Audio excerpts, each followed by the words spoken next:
Wait.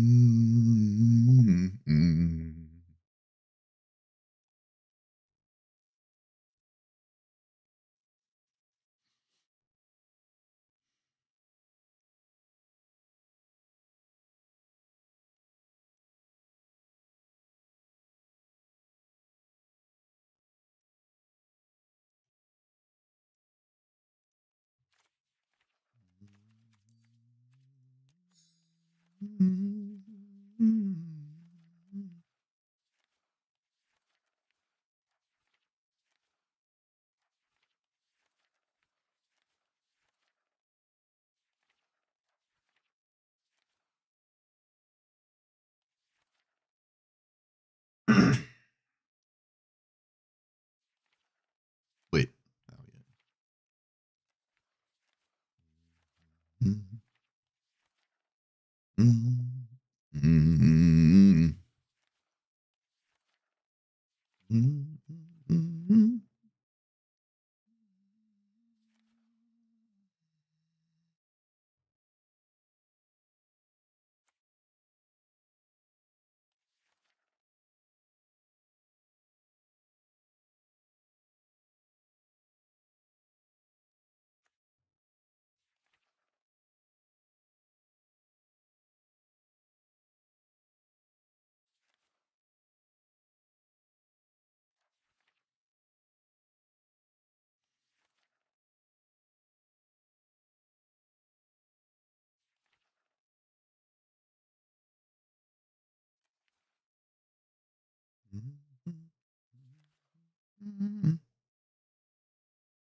Where's poor Grenzo?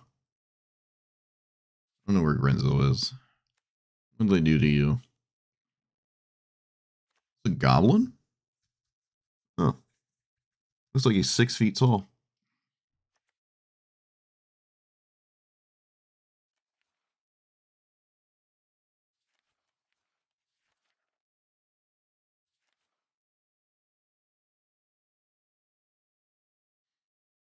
Has Xenagos got new toys? I think. Kinda. When was the last? I might have played Xenagos like way before even what's it called? Let me look. I feel like the overlords are really, really, really good. Xenagos. Wow, it was almost 4 years ago. Well, my day's been well. Well, we're about to find out.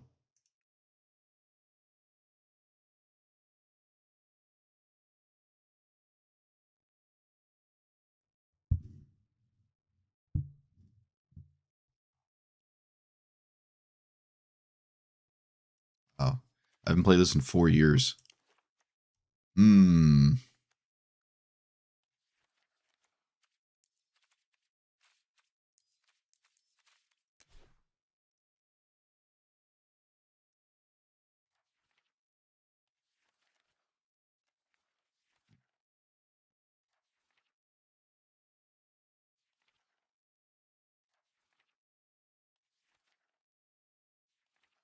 Rekindling Phoenix seems pretty good. Yeah, I'm East Coast. I'm East Coast.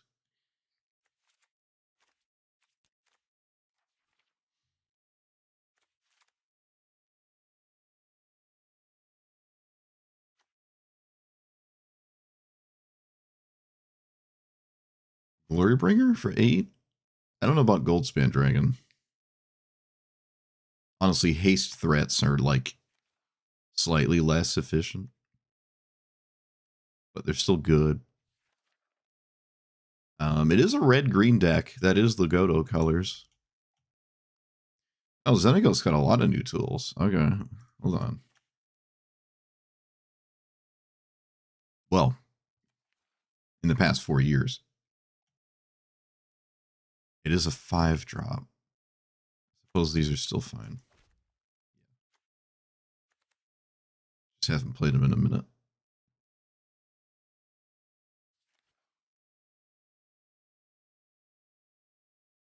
Badgermole come?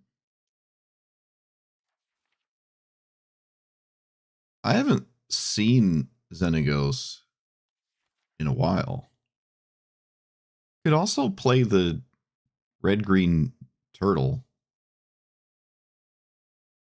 It's a bit swingy though, but they probably. Oh no, you can't target. Well, maybe that's fine though, because it swings as 14.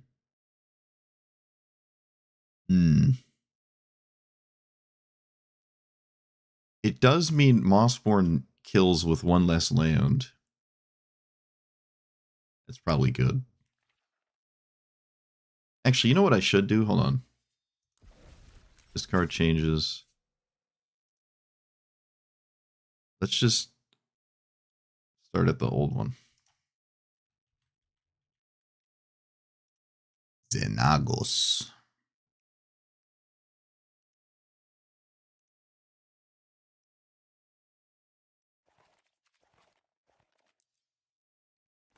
Is there a deck limit? Can you run out of deck slots? I can't remember. I could have swore I hit it before, but it's been so long that happened. Alright, let's see here. I was playing Gigantosaurus. Oh my. Does this give trample? It doesn't give trample. Alright, Gigantosaurus maybe wasn't the best idea. It's 100 decks? Okay, I don't know if I've hit that. It must have changed, because there's no way I had 100 at the same time. But I'm pretty sure I hit a limit.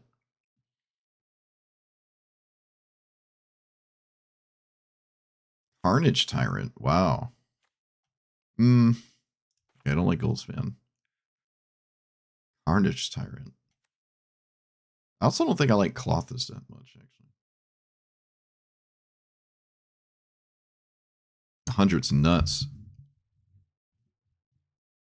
The fact that they had to change it's crazy to me. Like, that many people have that many decks. I know, like, versions of decks. So, like, you have 3 versions of your blue-red Delver that you're fiddling with, but 100 is a lot. I mean, to be fair, I would have like 500 if I never deleted any. so, yeah. Man, look at all the 1-drops we got since then. Look at that. There's only 4 in here. One of them's the Goose.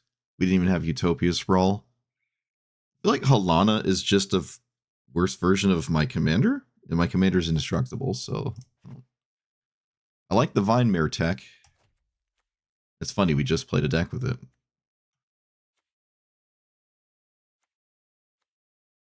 I don't think Ilea's becoming a creature consistently. What does this do? Non-combat damage. It would deal double, but you can make this indestructible. But it doesn't have trample. What's the green one? Might have already taken it out. What's the green one? I don't see it. Oh, this one? Yeah. Reach. You can come at double the power and toughness. So you double, but again, without trample. I don't really care about that. At least Wormcoil can give you like 12 life. Without trample is like, eh. I don't think I like this either. 16 on a 6-drop. I'd almost prefer to have like...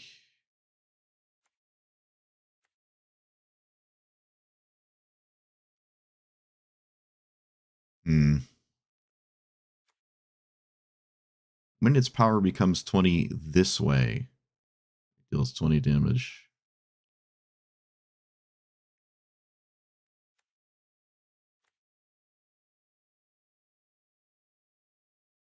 Oh, we didn't have Cavernous Souls either. Crazy. Hazaret? Are we getting to Hazaret? Maybe?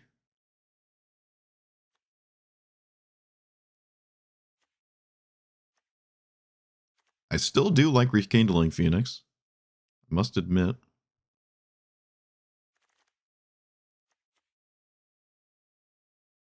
Like Gargar. I love that card. I love that card so much. No Ornithopter. Menaweft Sliver. Oh. The things we had to do back then. I really don't need any of these artifacts.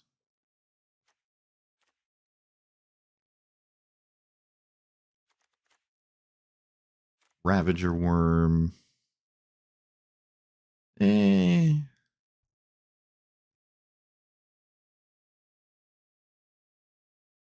Eh.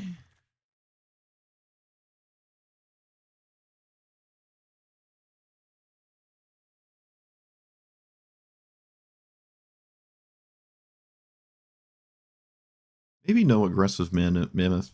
Carnage Tyrant is kind of like the Vine Mare on steroids. Do I like Vine Mare enough? Maybe not. If I'm going to play Carnage Tyrant, I don't think I need this.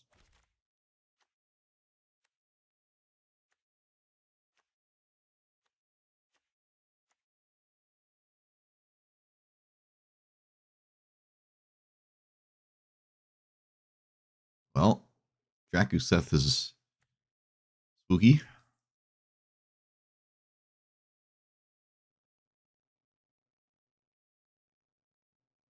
I suppose devotion is valuable, to be honest.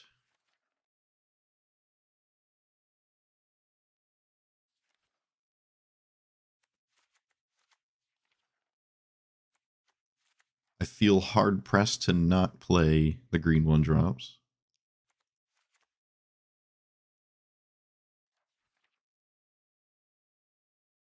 I don't know about Gilded Goose, though. One's kind of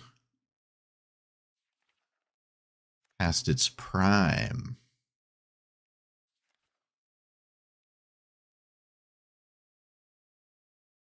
Molt Tender. We had no fetch lands.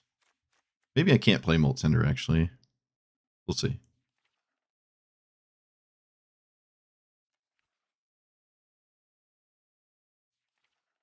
We'll either see or we won't. Because I'll explode. Oh yeah, Worldly Tutor. Oh. There's also Sylvan Tutor, which I don't think I own. I think it's a mythic.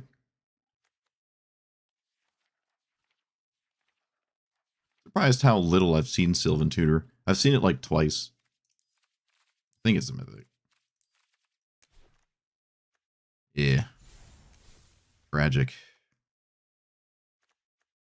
Should really try to get that card.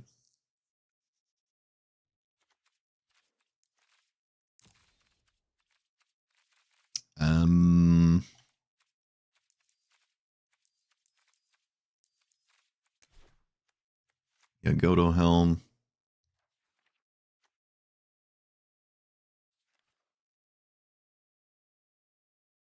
Helm is just funny in this deck.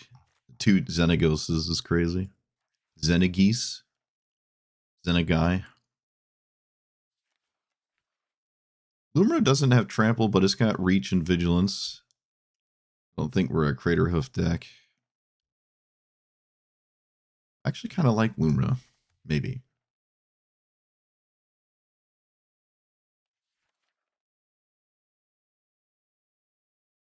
Assuming I have my commander out. Oh, what about Rurik Thar?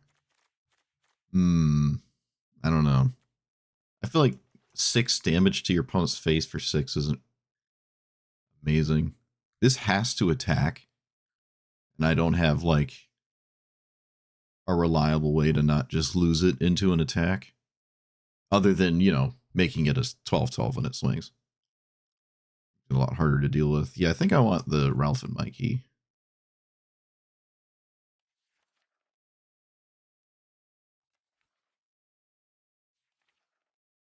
I don't know where this... Let me... Hold on. I actually don't know what bracket this is in, because that would change everything. I have not seen Xenagos in a long time, so it could be in some weird dumpster thing that makes me not want to play it.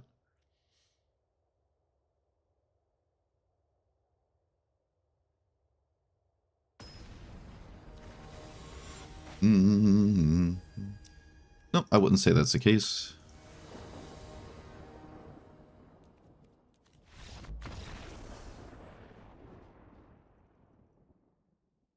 That was a cool commander with the Ninja Turtle mutant things.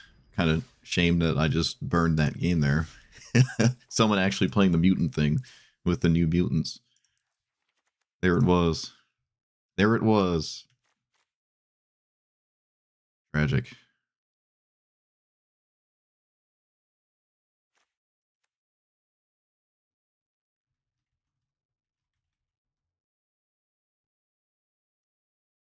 Okay, so the lands. A whole bunch of new ones.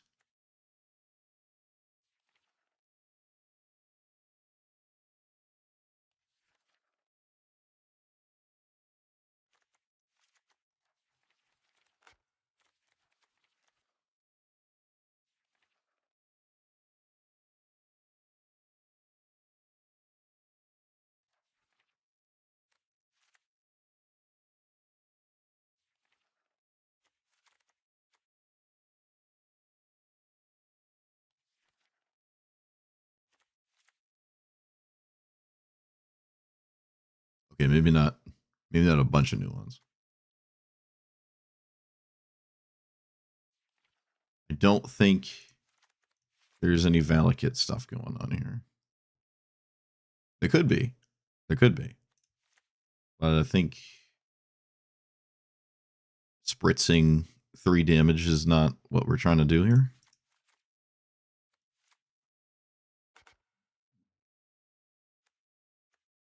Vibrance? Yep, you can run Vibrance. I forgot the Overlords. Is Vibrance a rare? No, it was a mythic. That's right. Yeah, that was the whole thing. Fury. The Red Overlord. Badgies. This might be a landfall deck. Is Pot good? Really? Okay, maybe I don't actually like Loom. Well, let's wait. Primeval Titan? What am I doing with like a hasting Primeval Titan? You get 4 lands, and then what? Do I need more mana? Not really. Like if I have 6 mana, do I really need more? It does have trample and swings as 12. That could just be fine. But I'm not like super stoked about that card. I don't know if I need lands 7 through 10.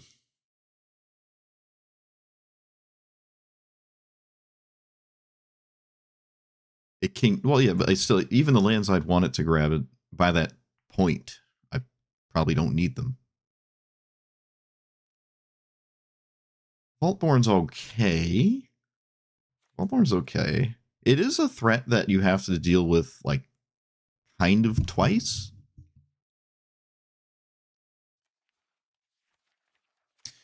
Yeah, Vibrance is okay.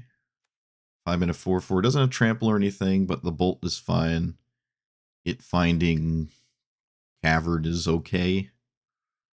I can simply just like cast it for 5. Screaming Nemesis has to die? Is dealt damage. That much damage. Screaming Nemesis is neat. Okay.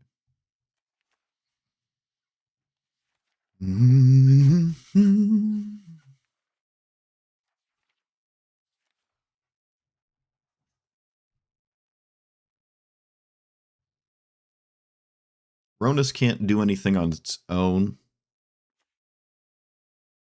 give something trample.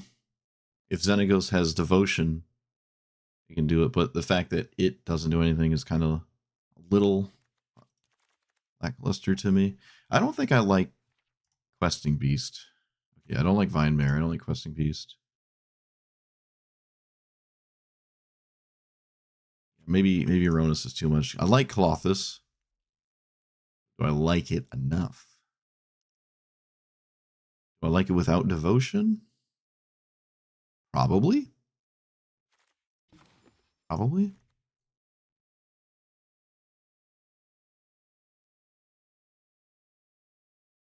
I don't think I'm emptying my hand for Hazoret with the like expensive things that are in here.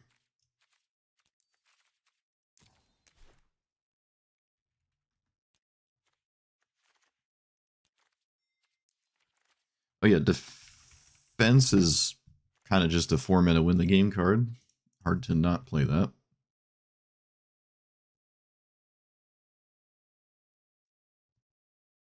Oh yeah, we have Flare of Cultivation.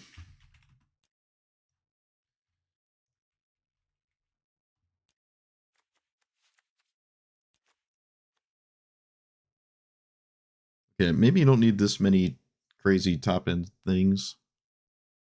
Might be too many unappealing hits for a Tolly. You can still just do stupid stuff randomly. We like random stupid stuff here, right?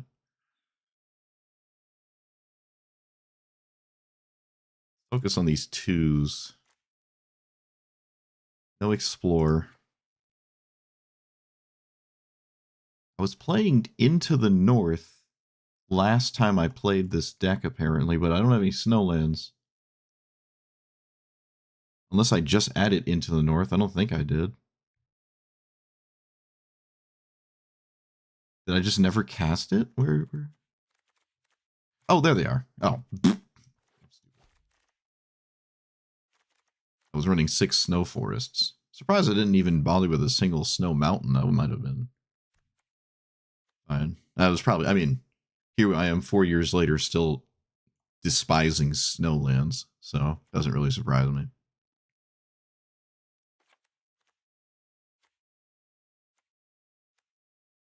I wish Into the North was not in the game.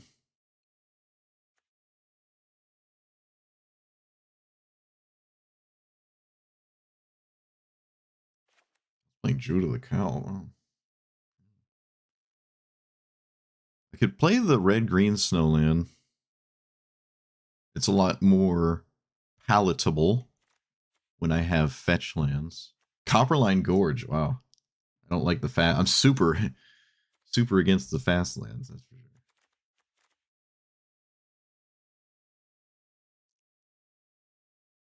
sure. There's a lot of rampant growth effects. I don't have any of them except the ugly one.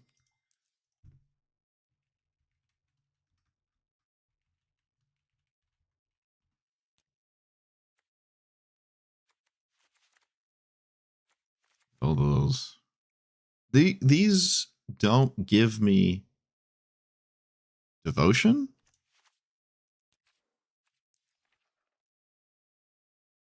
But I don't really think I need Xenagos to have devotion. Sometimes it's better to not have devotion. Sometimes.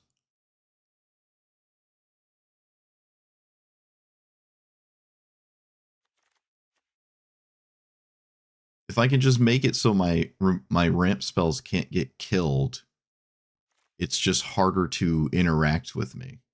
And I think I'm the better for that.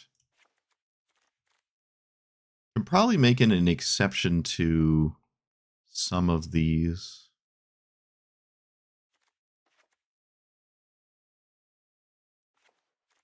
I really don't know if I'm like a Lotus Cobra deck. I don't think I'd play a lot of lands a turn. I kind of sort of do, but not really.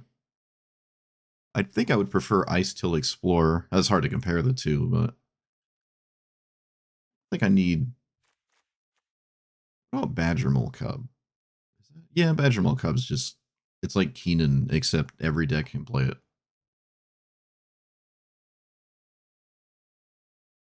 No, it's just creatures, right? Yeah, it's only creatures. Keenan's mana rocks and stuff.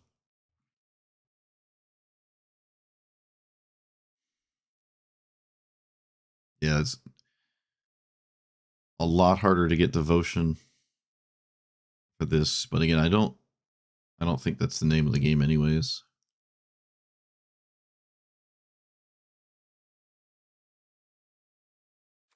This is weird, but it's still kind of cool. The exiling the top two can be a little weird when you have a lot of expensive things in your deck and you play this with 4 mana and then you just can't play those cards because you don't have the mana for them.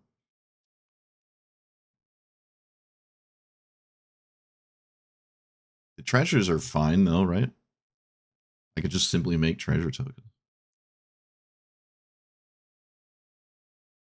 I really want to just get someone with the red overlord, which is about the same as just getting someone with the OG red overlord. Inferno Titan. Speaking of Inferno Titan, this being uncounterable is kind of neat. I don't know if I care about the rest of it though.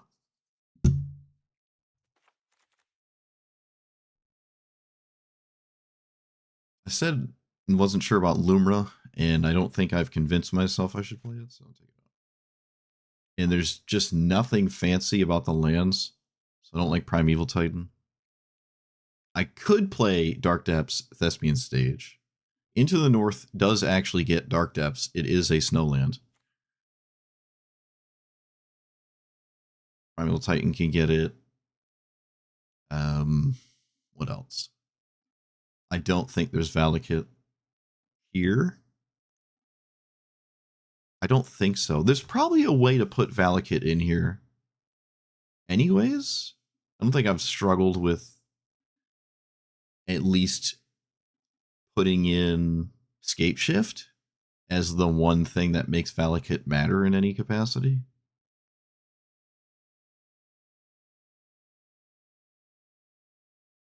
Do I want to do that? Maybe not right now. I don't know. It's weird to me. I don't think it should be weird.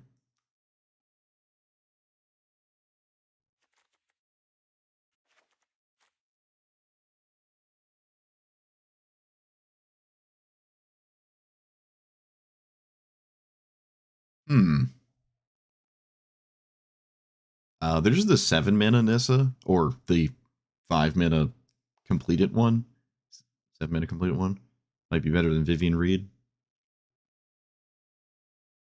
Vivian can find the creature, but I don't think finding a creature is the problem. We have a lot already.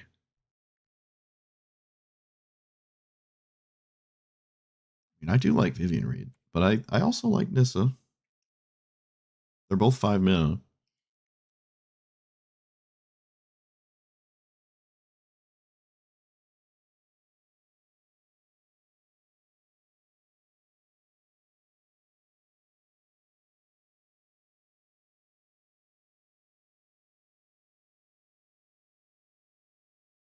I don't think I like Guardian Idol. Honestly, I don't really know if I like any of these artifacts. Like there's just spell-based equivalent things that are they can't get blown up.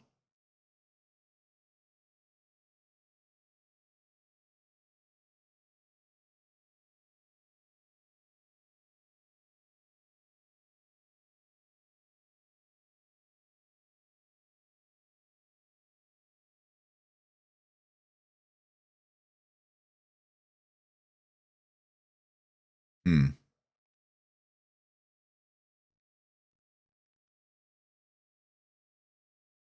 Oh, Roxanne.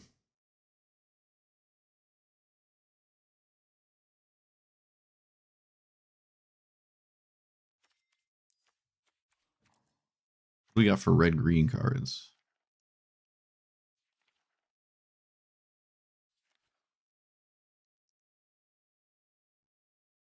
Tanic?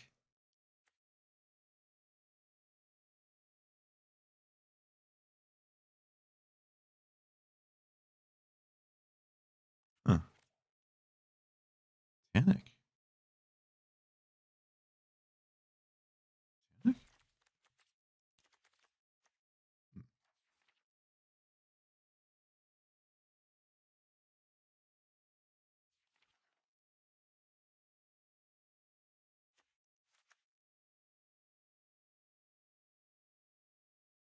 Inskinbu?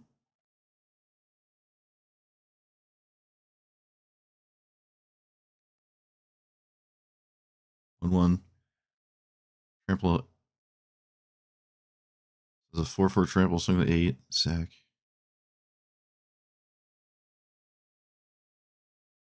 There's a world where the hamster is a huge problem. What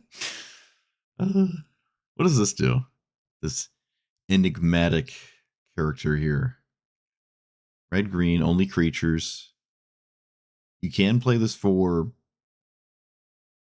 4. It's a confusing mana cost. And then make it 3/3. And also X damage.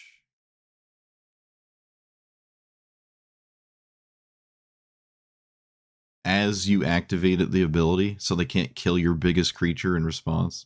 That's funny how that's worded. That's kind of neat. This actually is kind of good. It feels like, yeah, wait a minute. If I like Chandra, the 4-mana Chandra, one must conclude I would like this too. They kind of do the same thing. This has a way worse minus though. But that's okay. That's fine. It also has a really problematic 4. -4.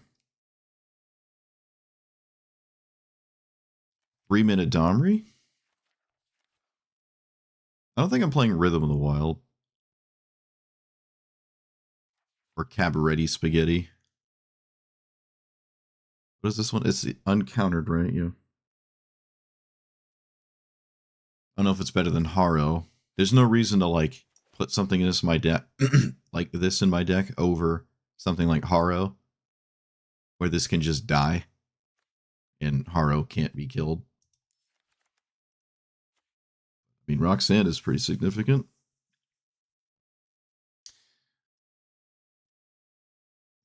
I don't think Elder Gargaroth is right, but I don't want to take it out. I feel like Colossus is a bit lacking in the eat lands department here, on my end at least. And if it's not doing the mana side, I don't really care about the other side of just like poking my opponent for 2. It can harass graveyard strategies, but that's exceedingly inconsistent. So that's not really something. All right, you made me know Colossus. It's not like I'm getting Devotion.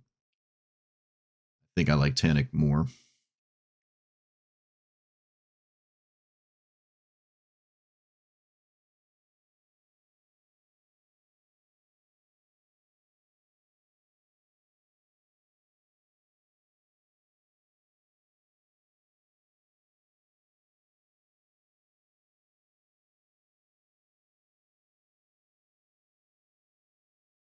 Still haven't felt amazing about Primeval Titan, but it does have Trample. Yeah, no Cold Steel Heart, maybe no Mind Stone or Arcane Signet.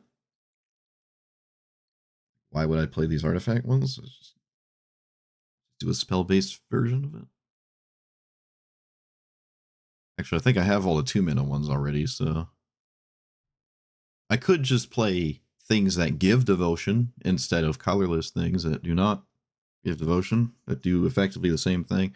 Are there more land auras like Wolf, Willow Haven? I don't think so. They're all like 3 and more. I think that's the only 2-mana one. I could be wrong about that.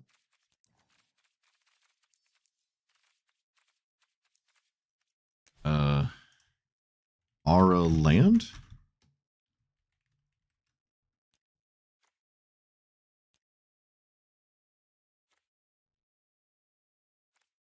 This is any color. Choose a color. Ooh. Enchanted Land Man's control adds an additional one. Choose a color. Enchanted Land is the chosen color.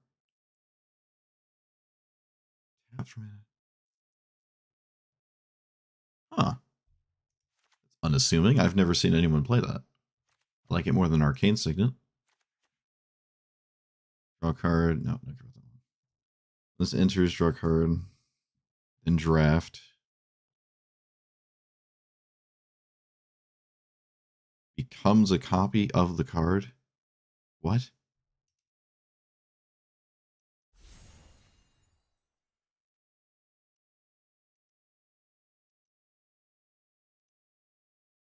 I mean, at least it draws a card. This feels like the most random pile of creatures possible. There's the least cohesive set of 15 things I've ever seen in my life, but they're kind of neat. Okay, so there was actually a second one. Mind Stone.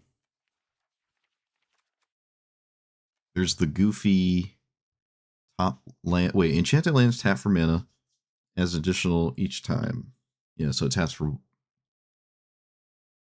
When it is tapped, do you get its starting intensity is 1. So it does give you 1 extra mana the first time, which I think is extremely significant. And then whenever your enchanted land is tapped, an additional amount. Okay. That costs 4. Yeah, probably just play explosive vegetation instead, but it's kind of neat. Or goofy, rather. Okay. Still don't know about Valakut.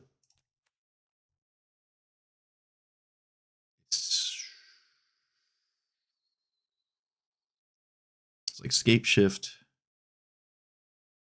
Have some mountains.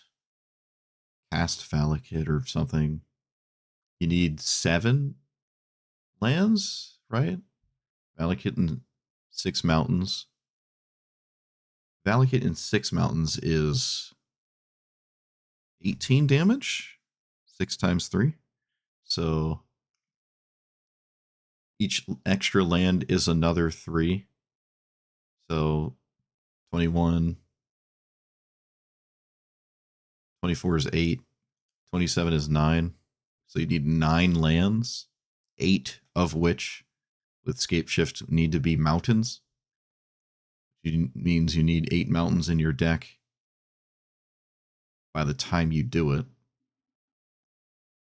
And I don't think I'm going like 75% mountains, 25% forests just because of Valakut.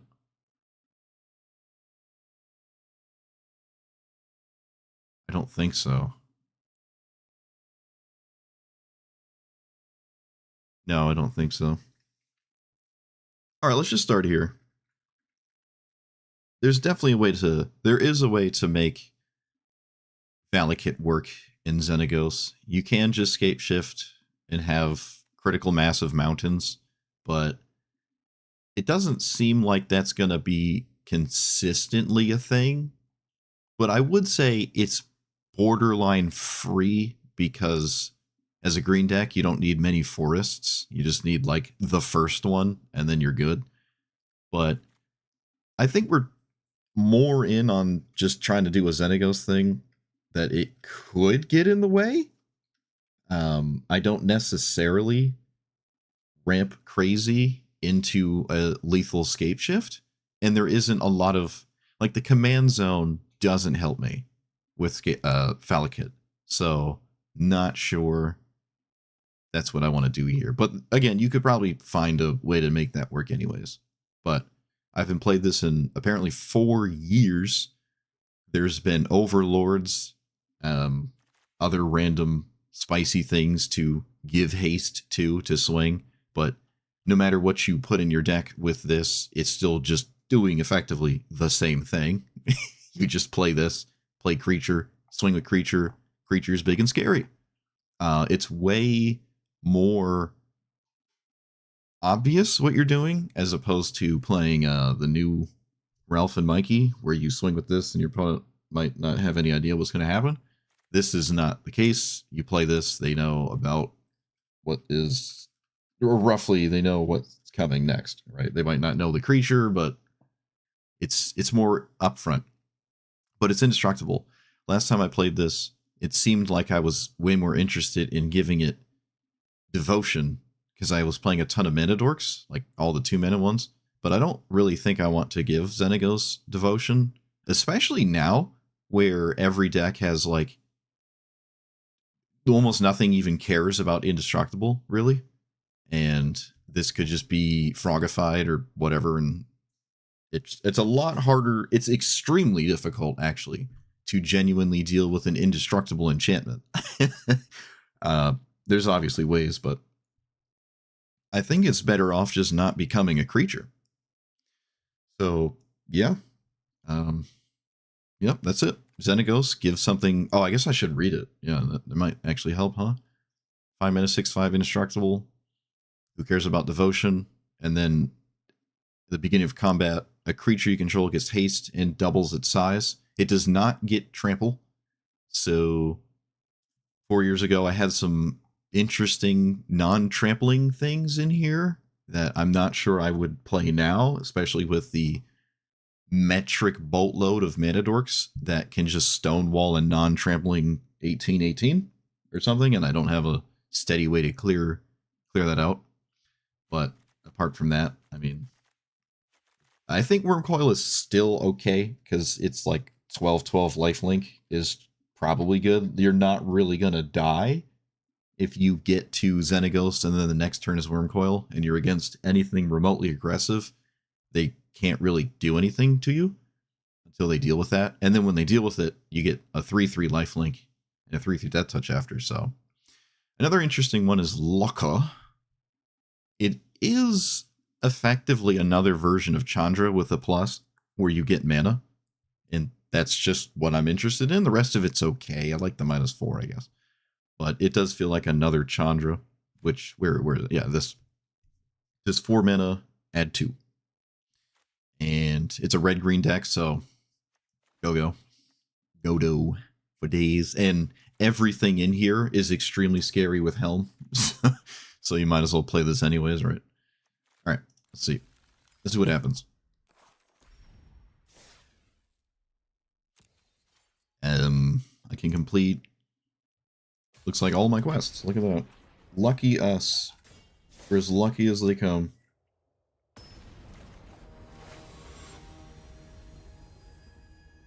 This is the draw a card one with counters, I think. Is that what it is? You may put a counter as...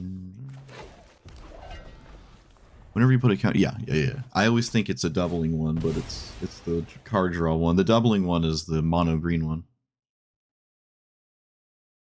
Well, I wasn't the one with the green one drop. I think we're still fine, though. Famous last words. It's gonna mountain, yeah. Boop. I needed to add... I do actually need to add at least one snow-covered mountain. So, gotta make sure I do that. Okay. Mono green, ignore everything you're doing. Sounds about right. Let's play... I think I have to lightning bolt this.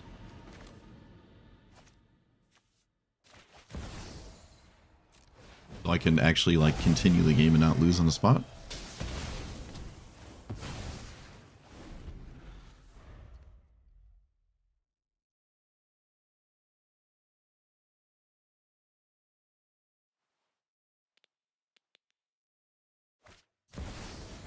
That would be... How much mana would they have had? 1, 2, 3, 4, 5, 6? Yeah, I probably would have just lost. A 6-minute turn 3 or something?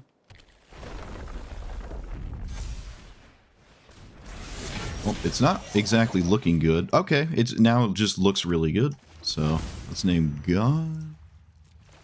Ask the ultimate question. I drew probably the best card in my deck.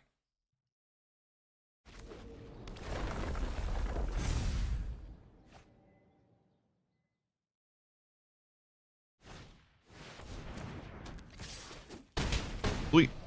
Well, that was easy. Just draw the defense and win.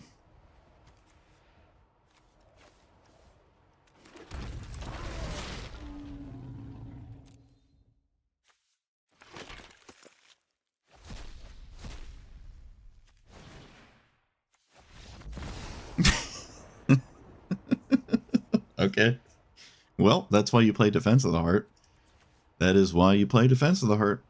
If I didn't deal with that Badger, I could have maybe died to this 5. Green is just so ridiculous. But yeah, look at that. All right. Good old Defense of the Heart.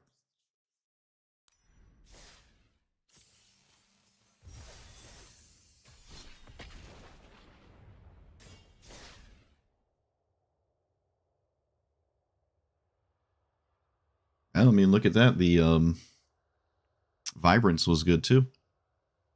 Always love to see it. Vibrance is a really cool card.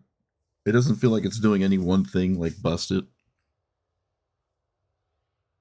I think the new Evoke Elementals are where the MH3 ones should have been.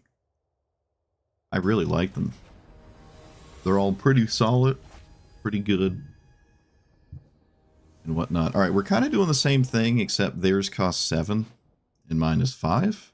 But mine does require like another step, which is the card out of hand. Opponent can just pull it out of their deck.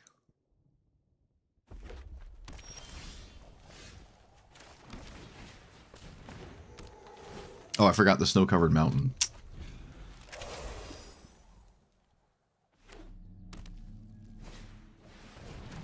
Yep, this looks like no mana dork stuff.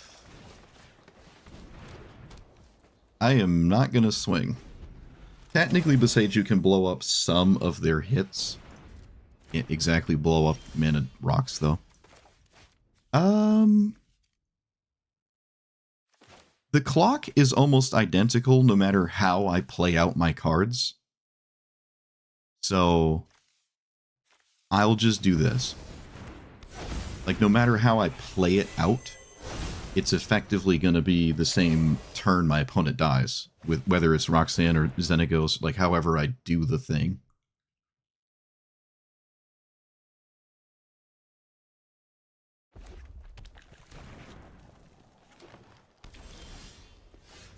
So 1, 2 here. Green. That. And do I play Xenagos or this? I think I play this because, again, the logic is still there. They're dead no matter how you slice it in one turn cycle. I don't even have to swing here. I do not have to swing because they're just dead in one turn, and I might as well be able to block.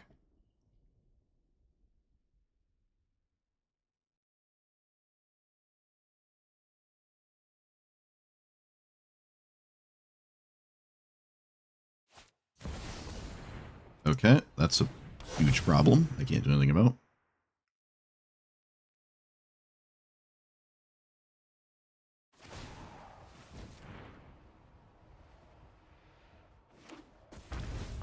Yep, that tracks. Go figure. When it hits a giant bomb out of my deck.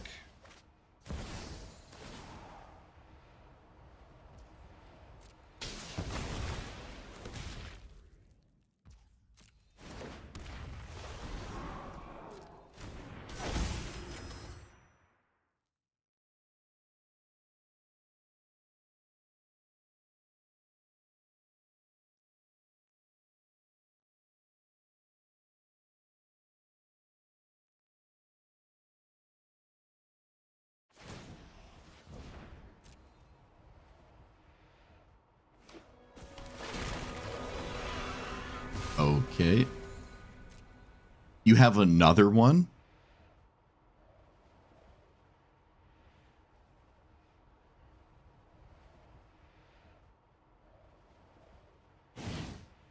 What? What? Okay, on it. You got it. Whatever you say. Whatever you say. Well, I got some with Defense of the Heart. I suppose it makes sense the next game my opponent has infinite resources out of hand with Sneak Attack. Suppose that tracks. Alright, well, both of the commanders were irrelevant. To the surprise of no one, I guess. I don't think I like Sneak Attack in this deck, but it's not bad. I could put it in. I wouldn't feel too bad about doing that. Snow covered mountain. Did it again. Did it again. I could just get rid of Delighted Halfling here. I could just get rid of Delighted Halfling.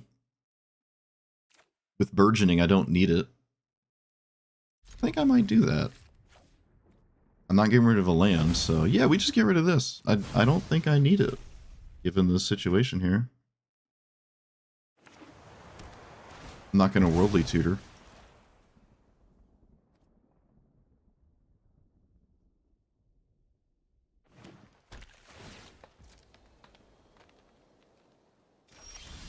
Enduring Courage? What does that one do?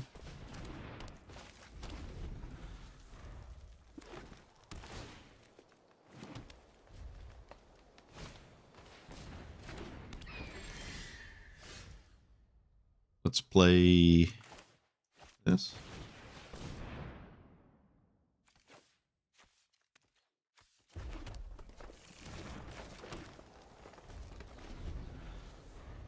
Is Enduring Courage the haste one? Like the +2 plus whatever haste one?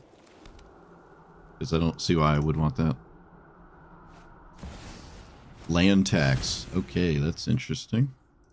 So we can get any creature that's 6. I could just grab Primeval Titan and then maybe have enough mana to do 2 things at the same time. I'm not going to grab a Tali.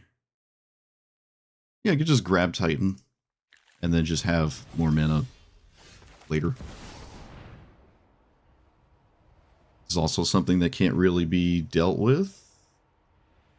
Well, I mean, it leaves something behind, is my point. Okay. Silly me. Yeah, I don't think the red...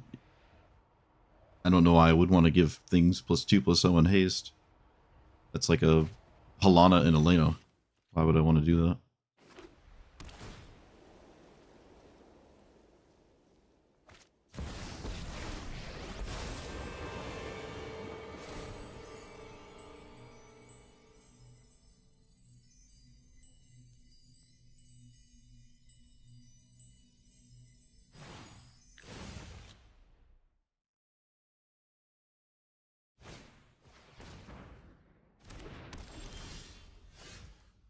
This is a -3, so I'm gonna do this.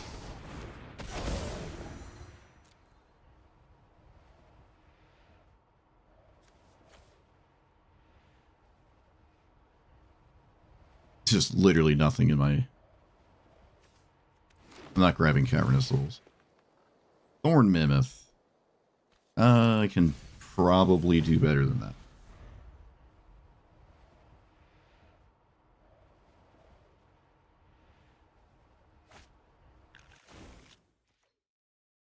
That is a spot where if I had Arid Mesa, I'd be super happy. I could put Arid Mesa in here.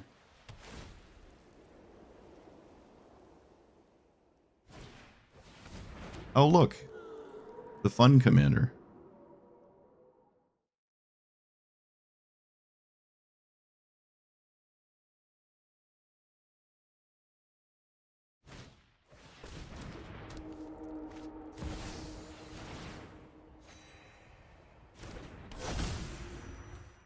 Other enchantments you control have Shroud.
And I sure love playing against Scythus. So fun. Very enjoyable. Nice commander.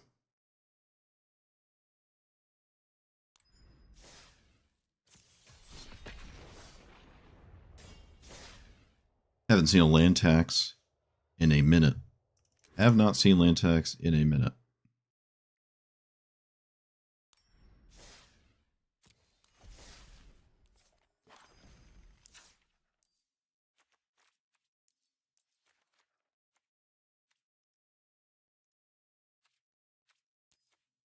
I had a guy in my YouTube comments was like freaking out because I said it's not that great. I put it in every deck ever. Okay. Doesn't mean it's good. With burgeoning exploration, it is cracked in half, but not in like Yorion. Wait, would I just add Arid Archway? Yeah, okay, we can get rid of a forest. Yeah, I want Arid Archway. I want Arid Archway. If I had Arid Archway, I could have actually gotten Beseiju. So, because I was thinking about it, I'm like, well, I can't actually pick it up, so there's no reason to grab it with Titan. But getting Beseiju's would have been actually kind of nice there. I don't believe Valakut would have ever done anything, even if it was triggering with every land I played that game.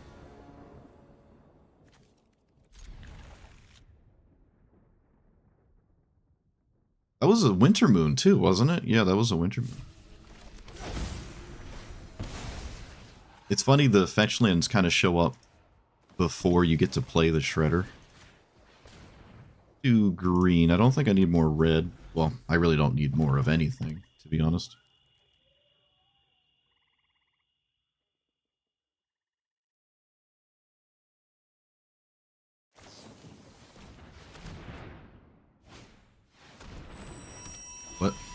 What? What even just happened? What is that? If you would draw a card, we have no cards in your hand. Draw 2 instead.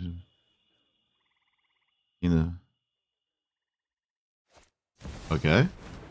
They Dark Ritualed that. That is what just happened. I have no respect for anything. I will always play this.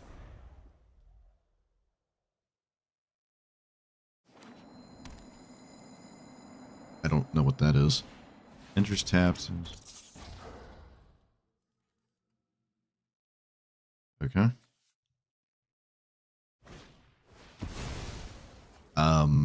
What? What's happening?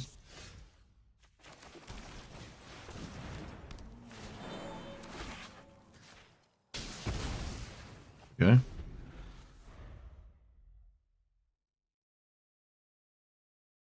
Interesting. Okay. Sure.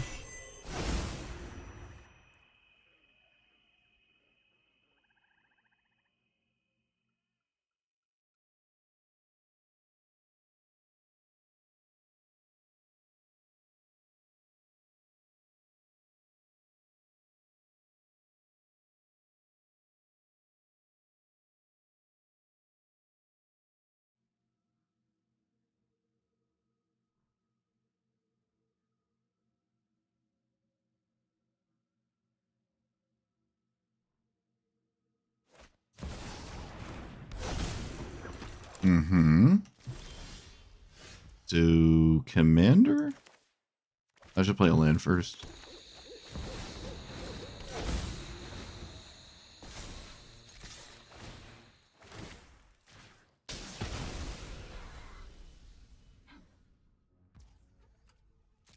I can kill Pock with the Druid's Charm, but why would I care to do that? I don't think I care if my opponent has more mana.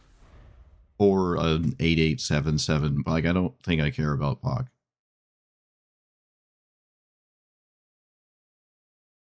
This has for 2, by the way.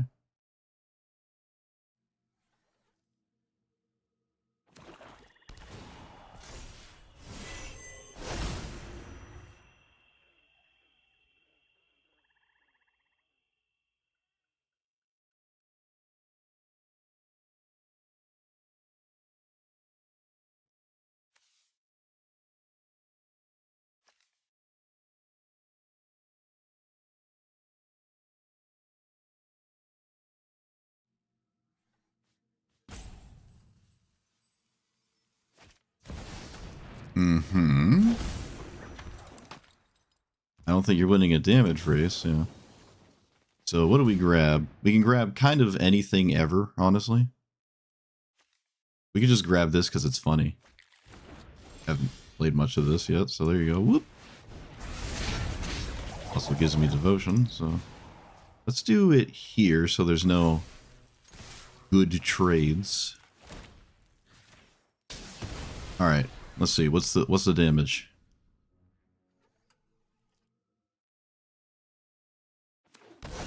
Oh hey. I can see that.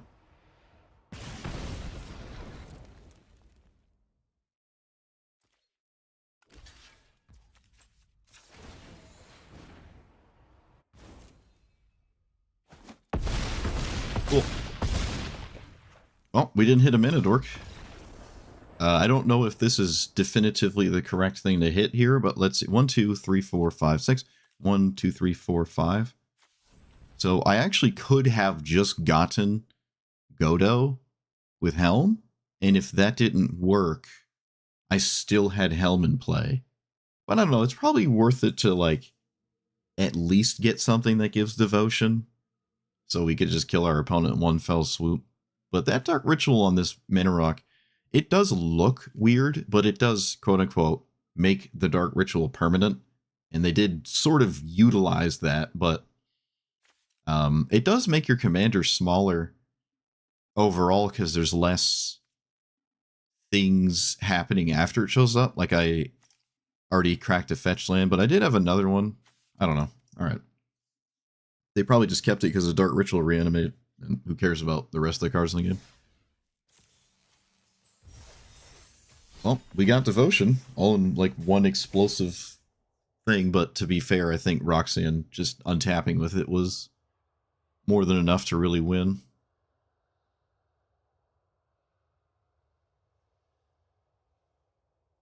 And it looks like playing Pac was right, I think. I think so. Senior. Oh no.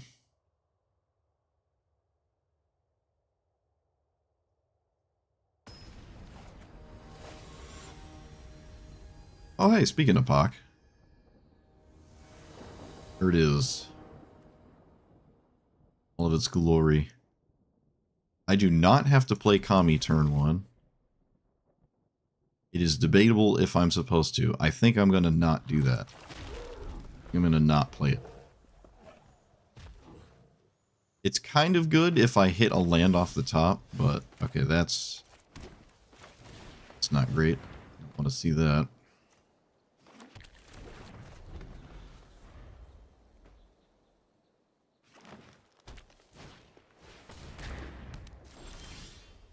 Okay, let's do the thing.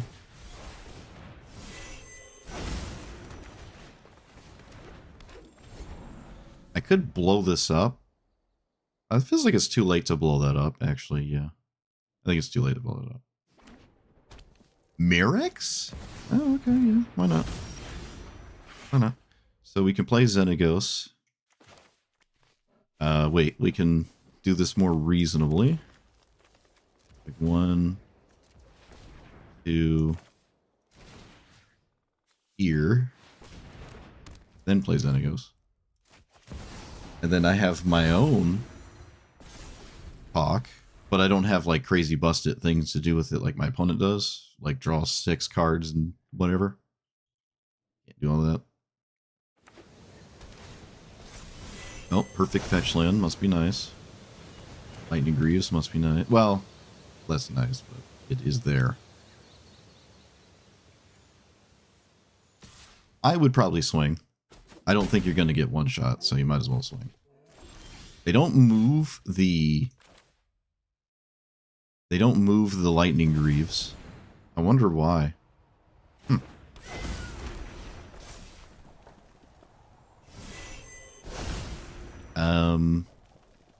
Yeah, this gives devotion pre-combat. I'm getting devotion where I wasn't really ever planning on getting devotion. So that's been working out nicely, I guess. We'll see where it all goes. I'll plus. I'm not convinced my opponent's going to do something in response to this plus. I'm terribly concerned about, so.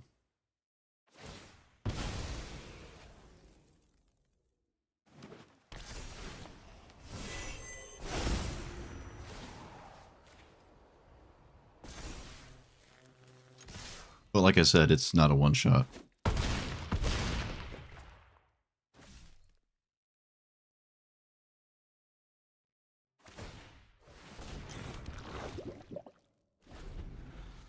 I don't have any... Well, they know about a flyer. Never mind, they know about a flying creature. So this is the turn where Pock would like to draw like 16 cards. But that does cost like all the mana ever, so...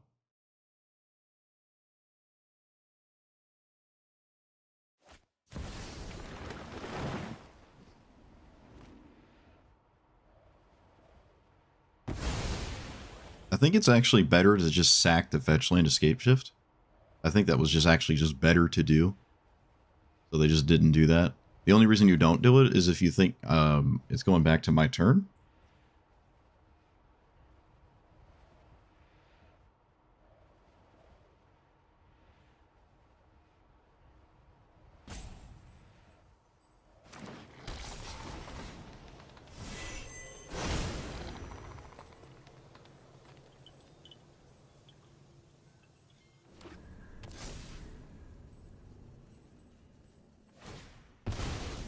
Yeah, this doesn't sense. You should have just cracked it escape shift.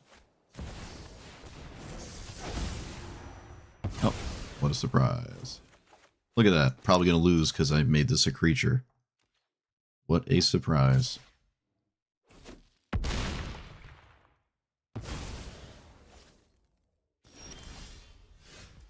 So... play this and Delighted Halfling. I don't see a reason to play anything else. Alright, well, you also have other crazy nonsense. Is there any reason to put them to 1? No, there is no reason to put my opponents to 1 except fetch lands, and I don't really care about that. Can they play 8 lands and kill me? No, I can't swing. I cannot swing. I have to block with this Delighted Halfling.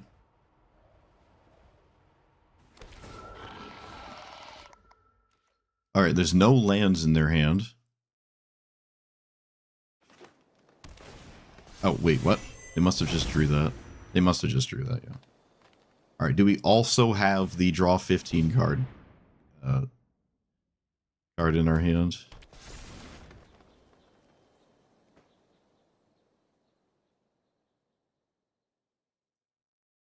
March of the whatever. March of the Ents?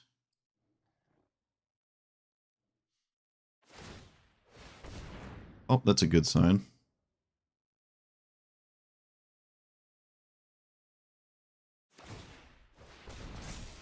I think I'm blocking? Because it's like now or never anyways? 1, 2, 3, 4, 5. Yep. It's now or never anyways. Okay, I don't quite get this, but I'm sure we'll find out. As if I'm not going to do this.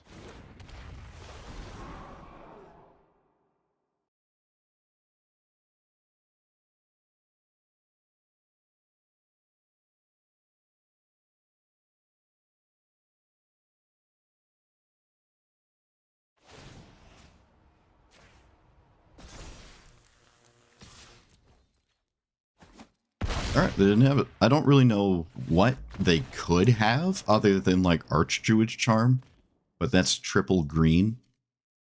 So they didn't have it. But Pock is kind of like that one. What's that other commander? There's another one where like it wants the same 3 or 4 cards like all the time. Otherwise it's kind of eh. It's cool to see Portal. It is cool to see Portal, and I did get punished for making this a creature. I mean, I'm not ever respecting Portal out of a Pock player, though. But it's like Scape Shift is one of them. But Scape Shift does make this big and give you a bunch of mana, but it itself isn't a problem. It's like March of the Ents, Rishkar's Expertise, The one with the Return of the Wild Speaker. Man, I'm popping these names off like I know them. And then the Seek one that is only in Arena, the Hearthstone one, where like you seek for a bunch of creatures and you put them into play. So there's like 4 to 5 things that Pock wants to see all the time, and the other cards are like, eh. I guess it has Worldly Tutor now. It's been a minute since I've played this. It's been a minute. Revels has outshined all the other mono green mana matters cards by an insane amount. They didn't even move this, which makes sense because Archdruid's Charm would give this giving Shroud means you can't it's not an out anymore. So moving this doesn't really accomplish that much, and it's not like I'm going to kill this. Well, I could Kenrith's Transformation. I probably wouldn't respect that, though. Yeah, giving this Shroud could end up being a problem. The Sequin is busted, is it? Yes. It does require you have a bunch of mana and a giant creature in play. That seems, if we call anything busted because we already have a giant creature and a bunch of mana, I don't know what to tell you.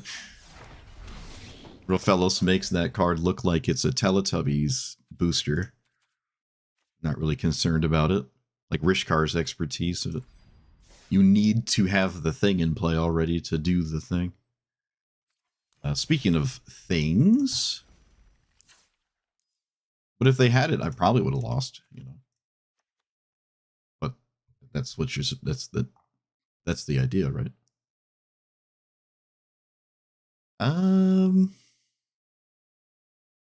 I kind of.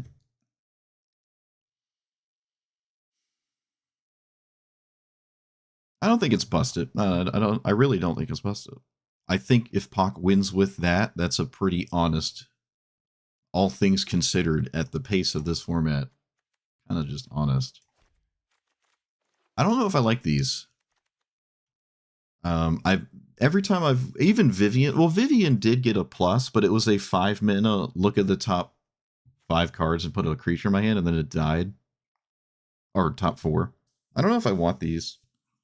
I could just play Explosive Vegetations because they just can't die. I don't have to worry about blocking with them, or blocking for them. Chandra does have a Flame Slash, to be fair. I feel like I'm just better positioned to play Explosive Vegetations in these spots. There's just no reason to make these... Why would I want my ramp spells just killable, right?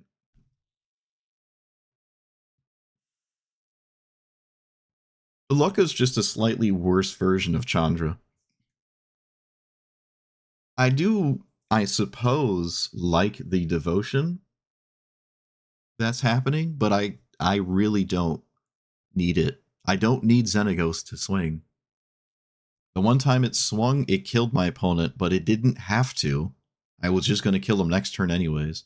And then the other time, it died to Portal. So, I don't need these. I don't need them. I think I'd rather just play more Explosive Vegetations. Or something that's similar. Probably not a Mana Rock, though. Maybe Devotion is actually antithetical to what I'm doing, to the point in which I do not play Wolf Willow Haven or Shimmering Growth. Shimmer Wilds Growth.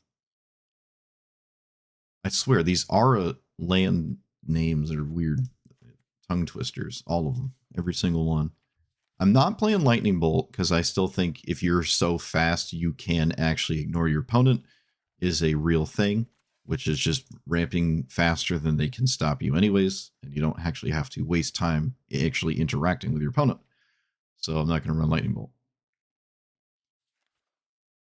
I could play Revels. No, you recommended the red haste thing, and Halana and Lendra is the same thing.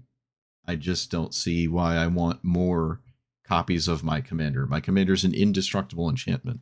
There's no reason to play a worse version of it that can die and still requires that I have another creature.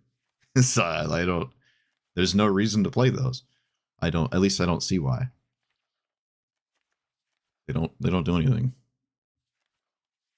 They almost completely do nothing except maybe give you some stats in combat. They almost completely do nothing. I could just play real fellows. Oh yeah, I forgot. I could just play real fellows. Oh yeah. Whoops, silly me. The green summit. Summit. Sammy. What does that one do?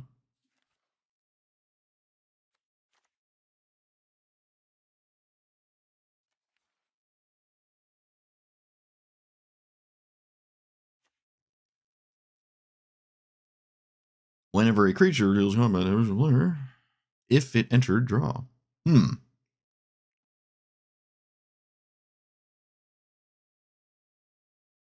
Well, this is a mythic. Oof.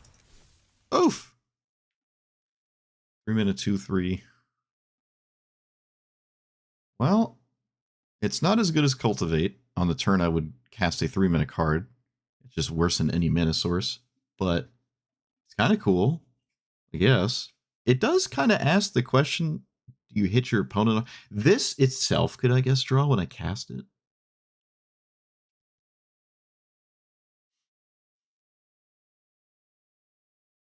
I don't know. It's weird. Every time I'm doing the thing, I don't really need to draw cards, and this doesn't help me start doing the thing, which is why I'm not super excited about it.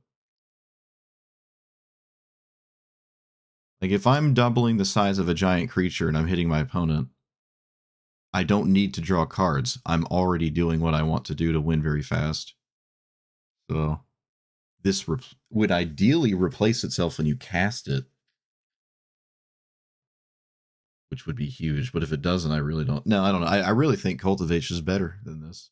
Or maybe even this as an uncounterable blanket is more interesting, because drawing threats doesn't help me really draw the threats, because the threats have to be played in swung to draw in the first place.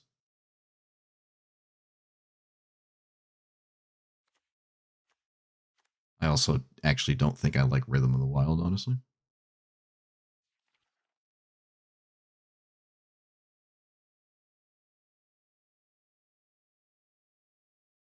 The interesting part is we could trade, or rather, it draws when I cast it. I like that, but I don't. It doesn't help me draw my threats. That's the thing.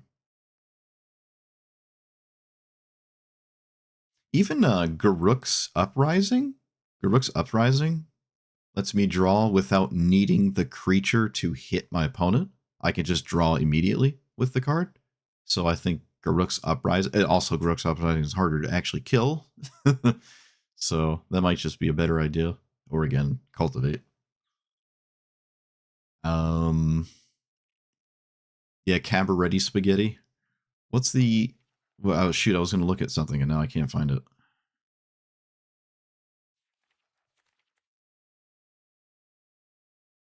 Uh,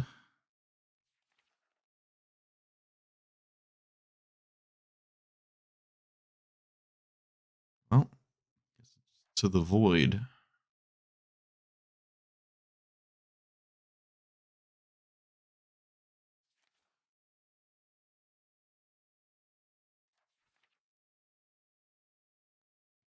Mm-hmm.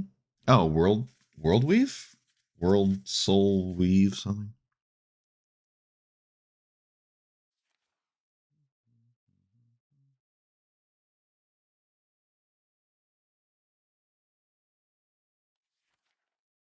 Oh, that dragon, Bloomvine Regent. That one's kind of good. Yeah, I think I want that. Bloomvine Regent. You can also just play it and swing for 8. So that's nice.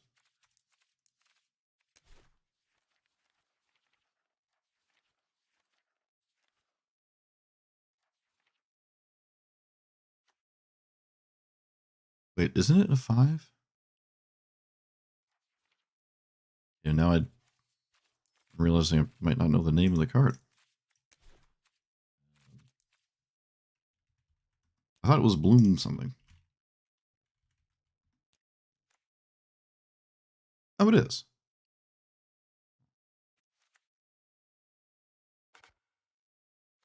Weave is weird though. I don't think I like weave here. The turn I cast it, I'd rather cast something like cultivate almost every time in that exact spot. I would probably prefer cultivate. It also, yeah, like half the cards in my deck don't care about it. Like anything that costs like this side 5 and up just don't care about World Weave. And all the other things sort of just make mana themselves. I found World Weave to be disappointing. I thought it would be insane, but then I realized it's kind of just really good in the collected company decks.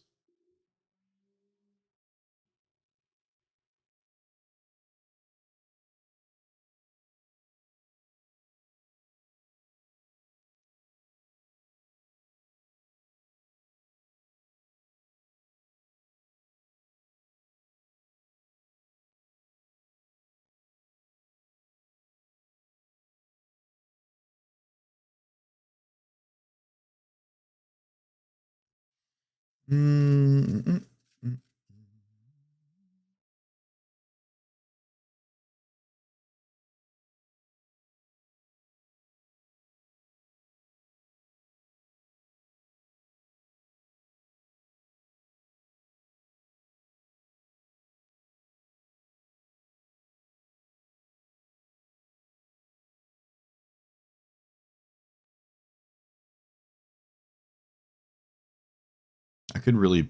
I could just sort of put anything I want in here. Games are ending before I would ever get to tooth and nail. Just staring at my deck. I could sort of do whatever I want here. Wait, didn't whoops.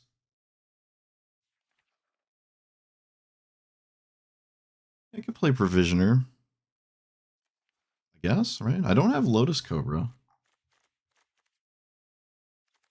I think Provisioner is perfectly fine. I don't have Critical Mass of fetch lands either.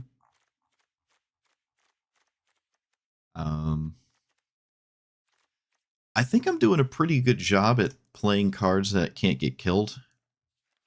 So it might just be fine playing a different kind of ramp spell, and I don't need like a bunch of treasures. But you have the chance of just winning because you played Provisioner. It was left alone.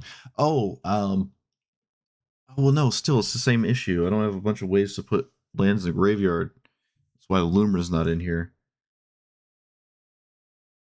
And for a green ramp deck, this is not like super land friendly. Yeah, maybe no what's it called? Ice Till Explorer. That's it. The new $30 nonsense. Okay. I think I'm doing well to avoid my stuff dying. Great Henge? Can I discount it? I feel like I can't discount it until after I've already put a giant threat into play, which means I don't need the Great Henge. It's the same as Samet. Topiary Stomper can just be an 8/8 Vigilance. How many lands do you need? 7?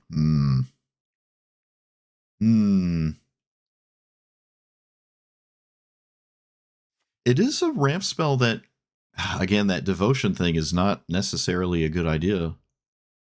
It's also a forceful cultivator, I guess. Ramp spells that leave behind the ramp when they die are exceptionally interesting if I'm interested in making Xenagos a creature, which for the 50th time, I don't know if I'm actually interested in doing that. Galta could just be wrong. I'm realizing this is actually hard to cast. If I have one giant threat on average every game, how do I cast this? I kind of just can't do that. Maybe this is wrong. It feels like I'm only going to cast with Galta if I already cast a giant stupid thing. And that giant stupid thing should just be winning. So maybe no Galta. Go Court Cultivator. All right, let's try that. I'm not playing Nissa. Try that. I think if I take out some of the big things, it does give my Xenagos becoming a creature more incentive. The other Golta? I guess, yeah. It only gives like one thing haste with Xenagos still. But I guess it would work. I mean, it's probably going to always give Devotion, maybe. Yeah. Eh. Eh. Wow, I'm on the play against Tamiyo? That's insane. That's like a world first for me. Actual world first. I have no forests for Rofellos. That's funny. Usually you have at least one. If he taps for one, he's just a Minidork and you're fine. Is the upwards potential of tapping for a lot more than that. I currently don't have him doing. I probably should just deal with this, because if I don't, I probably just lose the game, so...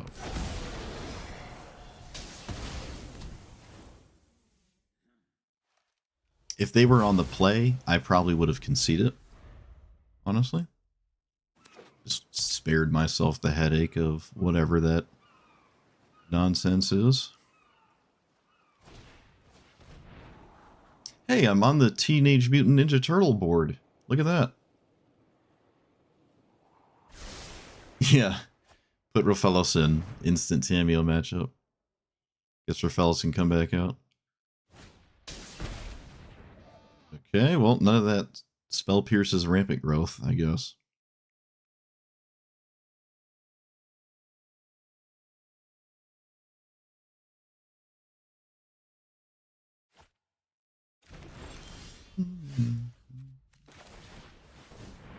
I could have just played Rofellos there. I don't know if that's right. Maybe. Maybe. Yeah, maybe. Too late now.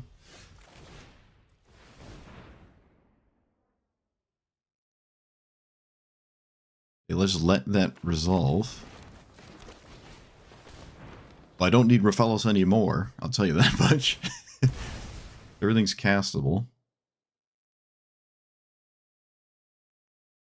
They can just also counter the things Rofellos would just cast itself, so...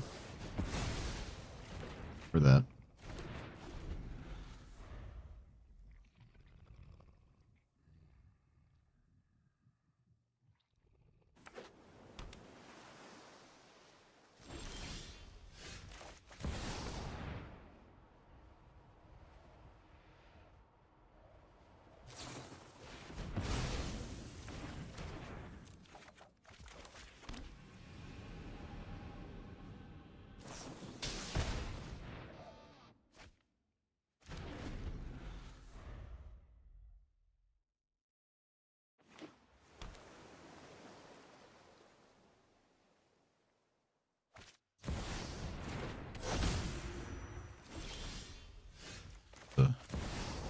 Fun and enthralling game.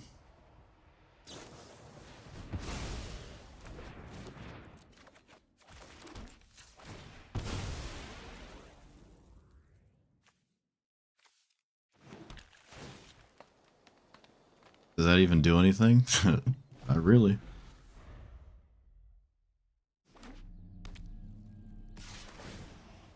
Yay. Well,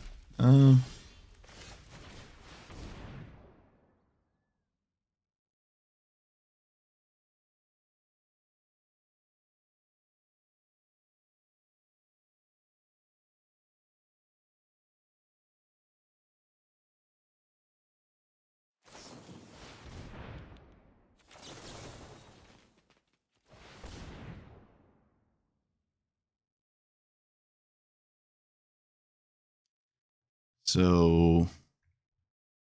Just name Giant?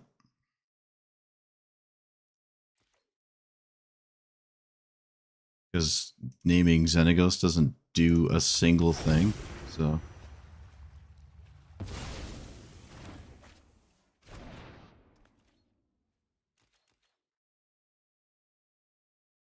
Oh, now we have Brainstorm? Oh. They thought scoured me. That's a bit weird. Or it feels weird.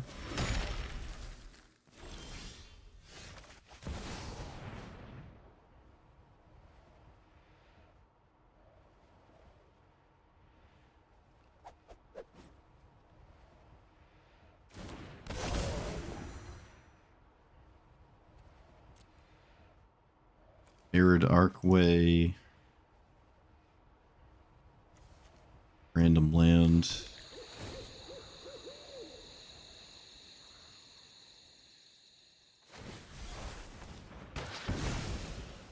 Not sure why they besage you that now.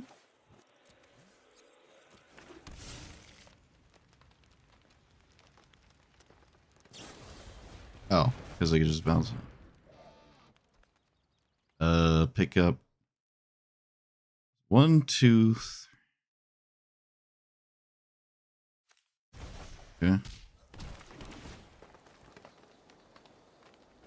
They could have done that already, so that's odd.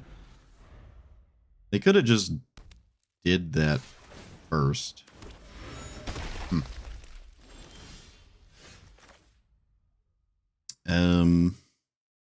Doesn't really matter which one I play. Just start casting them until they can't answer them.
Discards, draws 3, discards 3.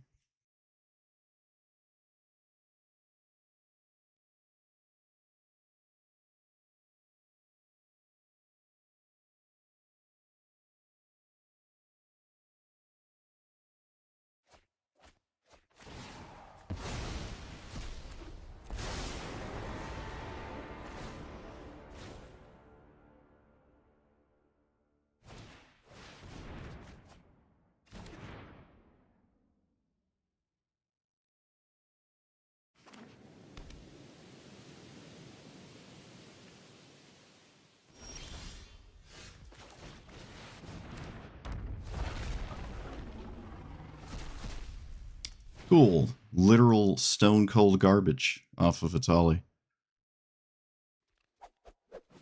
Just what I wanted.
The new pizza commander?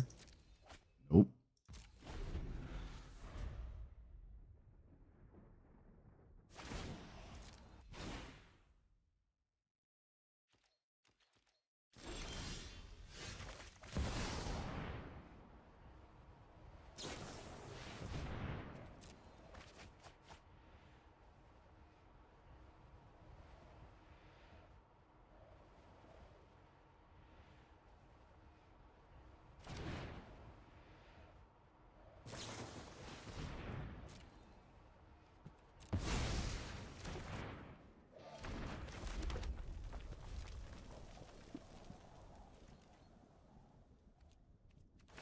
I sure had fun that game. That was all enjoyable. Fun and having infinite perfect answers to everything. Typical.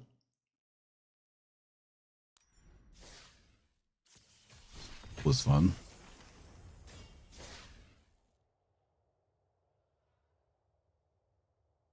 Not much commentary I can make about that.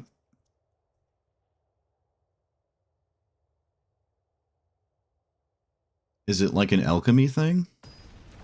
Like the alchemy pizza thing or something?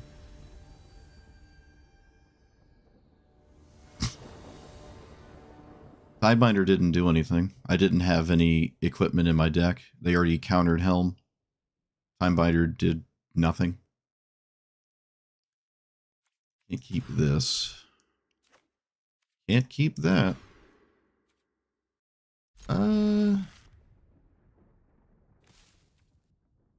The best thing to get rid of is actually Kogla, so I'm gonna do that.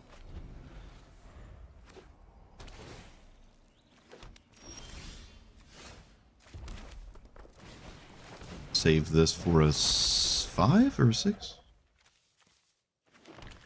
1, 2, 3, 4, 5, 6. Okay.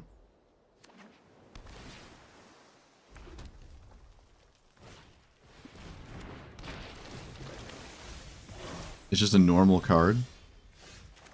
Huh. Well, not familiar with it. Harness Tyrant. I was kind of hoping for not that, but that's what I got, so.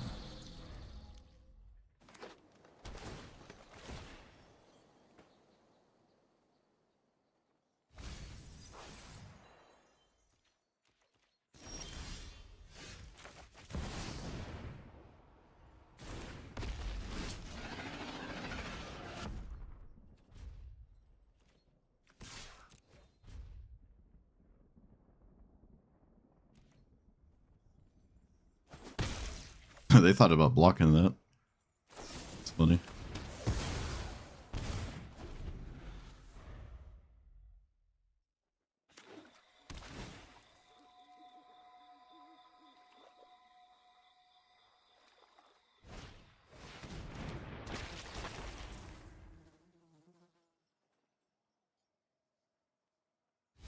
I think I play Elder Gargaroth? Well, maybe. Not.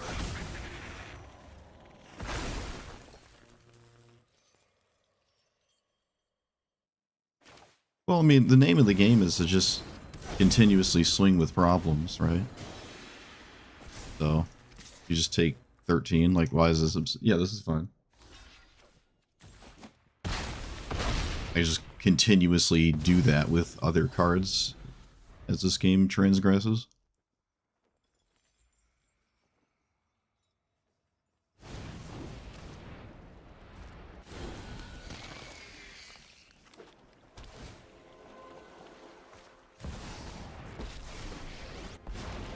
They probably should kill the cub. They do not kill the cub, okay. I probably would. Old Gnawbone, is that better than this? Yeah, most assuredly. Most assuredly. Go there.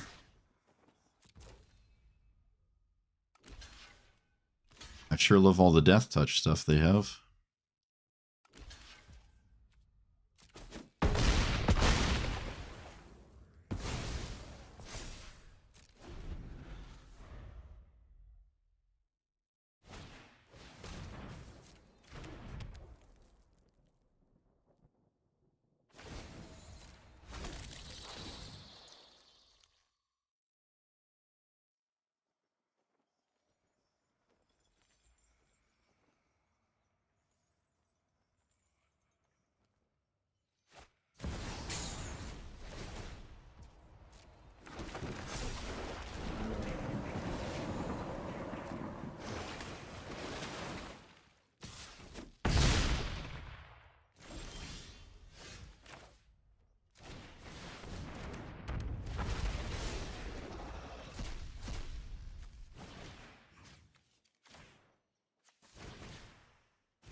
Keep asking the questions.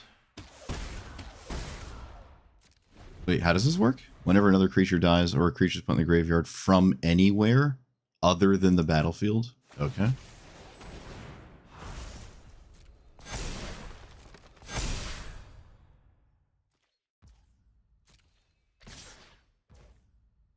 All right.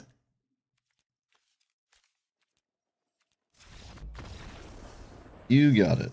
Stopped every single thing I swung with random death touch creatures, and I lost. Cool. I lost to draft uncommon death touch creatures. That's a first. That is a first. I could have... No, it didn't matter. It doesn't... The order wouldn't have done anything. I guess I... No, it doesn't make sense. I keep trying to think it makes sense. It does not make sense. Okay. Let's... I think Fury's probably going to be good, so we can get rid of something else. Probably Archdruid's Charm? Oh, this is a weird one. This is a very strange one. Let's get rid of a land. It's also strange. Is it, though? No, not really. Everything here will probably wind up being good. Alright, that worked out tremendously.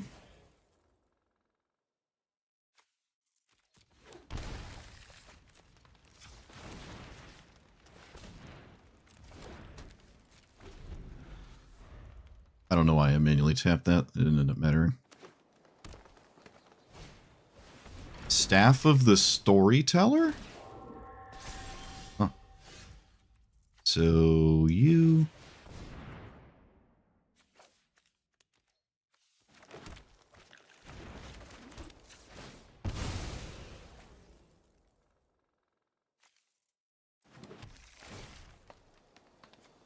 Keep that. Yeah, I like Insidious Roots. Don't normally get to see it do anything. Ren in... Wow. This does not seem all in on that card, so that's unique. What would I Worldly Tutor for? Primeval Titan is a lot of mana, but I don't have anything to do with all of that. This isn't a blue deck, so... I could just grab Beseiju with Arid Mesa. Or Arid Arcway. 1, 2, 3, 4, 5, 6. It's got to be 6. Otherwise, I'd probably get a Tali.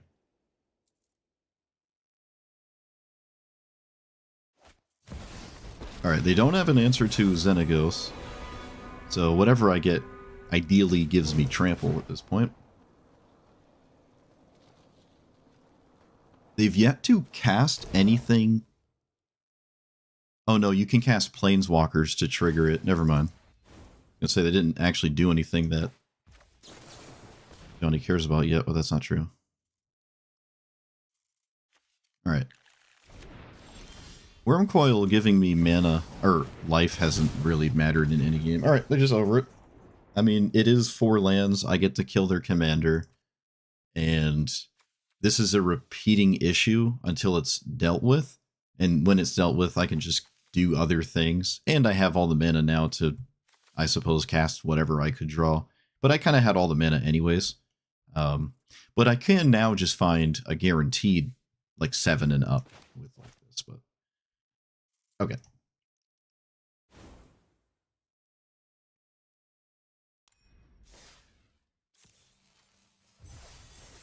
Maybe Wormcoil's wrong. Take it out.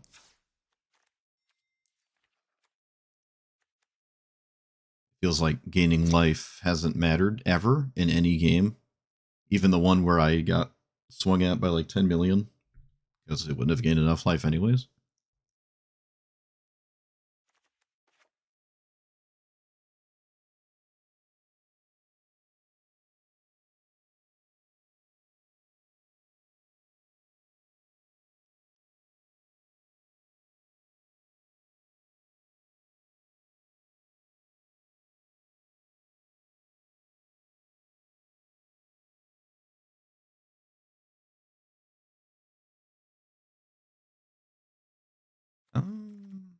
What else? I really wish I had Sylvan Tutor. This is definitely a Sylvan Tutor deck. And so was Ralph to be... Well, wait, no, not my Ralph version, but the maybe like a normal one. Hmm.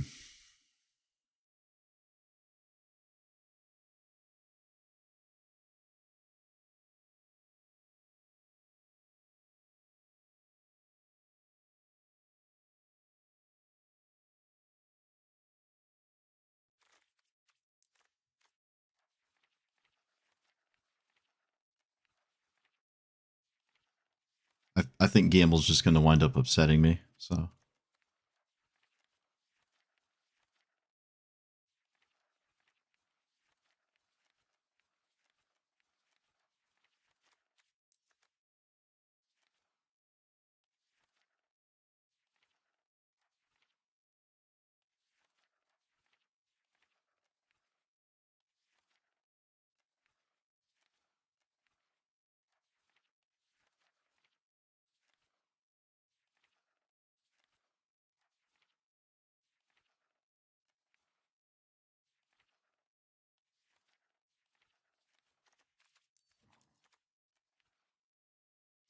Do you like Metamorphose? When in doubt, then your deck by one.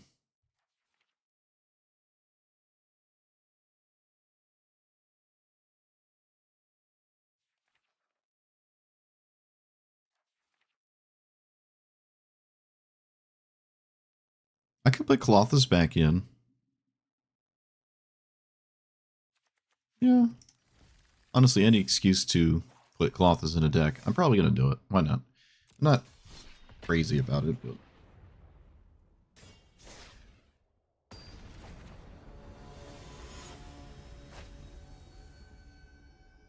Okay, that's just Eureka on the draw, because of course... Or, well, I'm on the draw, I mean.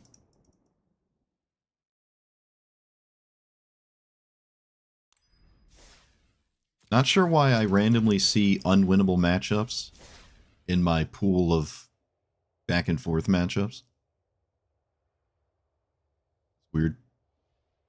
Like one game is an actual commander, and then the next one it's like, oh, you want to play CEDH, and then the next one's an actual commander. I don't know what's going on with Xenagos. Like what? What is this? What is this? This is what's happening? Xenagos, buddy, where are you? Where are we? Is this purgatory? What is happening?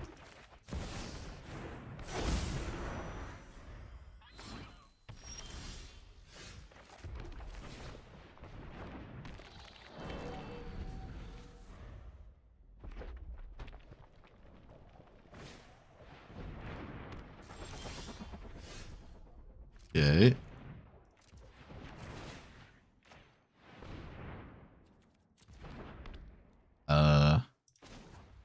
Mill myself in the past? Would have loved to have drawn that. Go figure.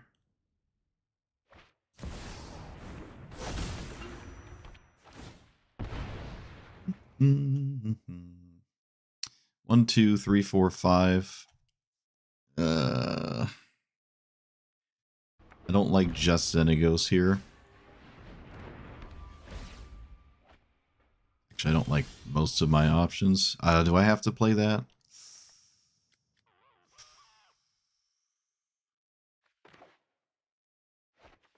I think I do. I think I have to play this. I just gotta do that. Can't let him get away with that thing. And I will just mill again. What's going on? It's not ideal. Could be worse. Actually, could it be worse? Maybe not. Maybe not. Okay, 1, 2, 3, 4, 5, 6. Clothis? Clothis is the only way to guarantee 7. So, yeah. I think I will play this now. And I think I'm going to mill again. I should just mill for the sake of it. Whoa! Whoa! Okay.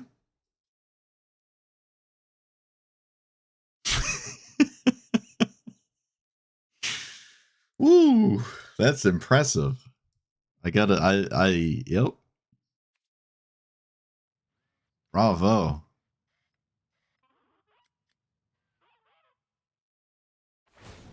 Oh my goodness. This isn't staged. I swear. I'm on the streamer server. Alright. That will never happen again. I don't even think there's another one to hit. Actually, I think that's all of them. So it technically cannot happen again. This is 3 exactly. Okay. Solemn. Wait. Yeah, the construct thing.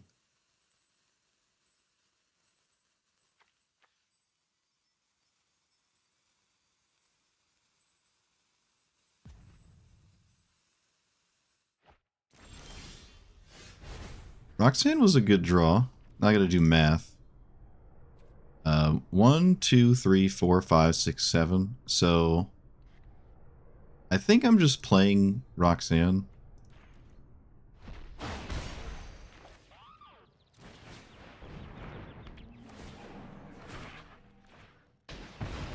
Alright, they're over it. I can just continuously kill their commander. I don't really know what I'm supposed to do, though, if they just play this and then make a bunch of tokens. You don't need your commander for this to just win the game on its own.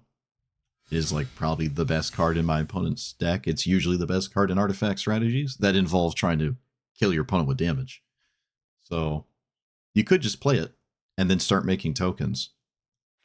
Honestly, the first token is already the biggest thing in play. So, and they have a blocker to like stop me from smacking them with this. And this doesn't kill any of their tokens. Or rather, if it does, it has to do it very fast. So I think I would play this out. It's not even like I killed an artifact. I was actually debating to kill the Ornithopter full stop because it's an artifact and a Minosaurus. I don't even know if I care about this. It's all about this at this point, in my opinion. So I don't know why they gave up there. I don't even have Xenagos in play yet. Alright. Well, we milled all the cultivates and then won anyways. Look at that. Ow.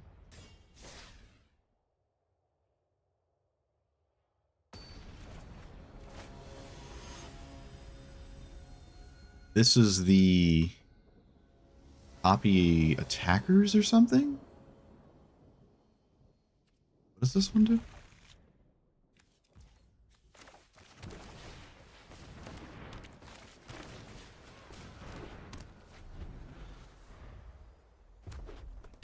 Okay. I'm gonna play this as a land.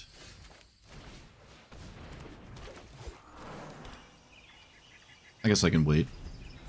Just wait. I really wish I didn't have both of these, but such is the nature of things. Such is the nature of things. I don't even have to play it here because I can't possibly draw anything else. This is an all-in hand. I really wish one of these was something else, though. This is all in. Alright, get in there. Get in there, Rofellos, for 4. Right? Does this have haste? Nope. Get in there. Yeah, that's right. Yeah.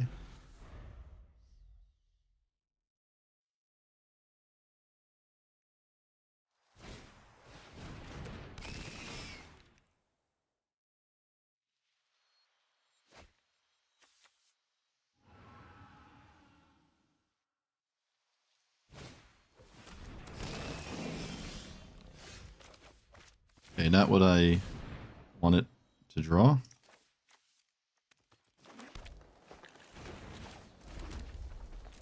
I could swing, right? They just gain the life right back? Maybe the swinging doesn't really do anything.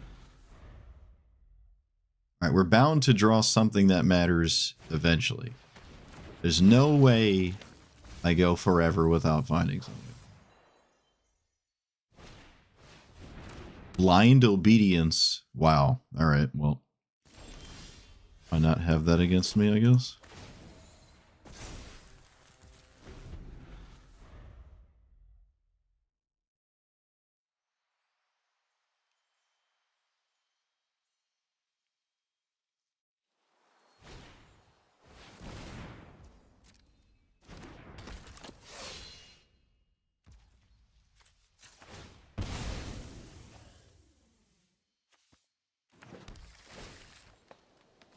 Okay, come on. Any card, please. Nope.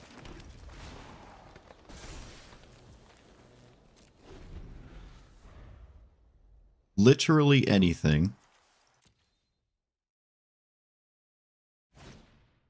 At all, ever.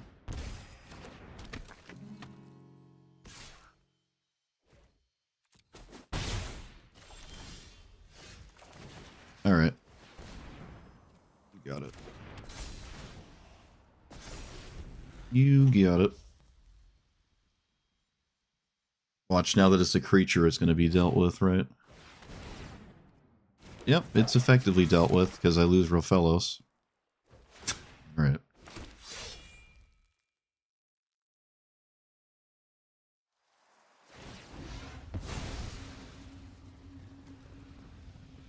Let's be nice. Literally anything ever. Any card ever. But nope, God forbid. Land, ramp, land, ramp.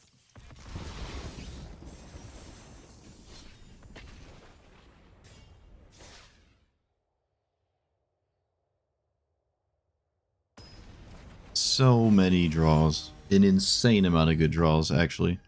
An insane amount of good draws. I would probably always keep that. All I have to do is draw one relevant card, and I'm just gonna win. Like, really fast. I think I should always keep that. I even surveilled. Don't know what to tell you.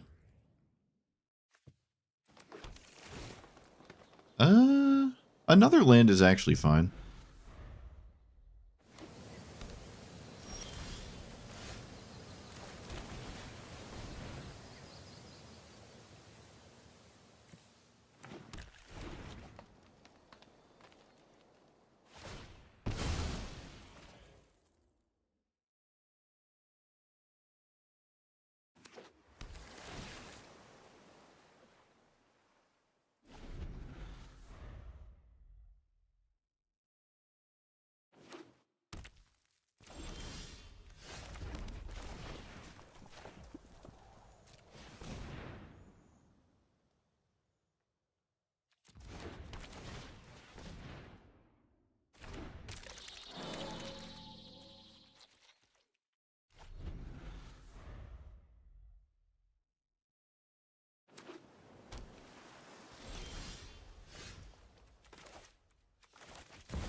Wait, what? Third path icon? Huh. Okay. Is that worth the 1/1? I don't think I'm playing that just to make a 1/1. I think I'm brainstorming looking for like a counter spell or something.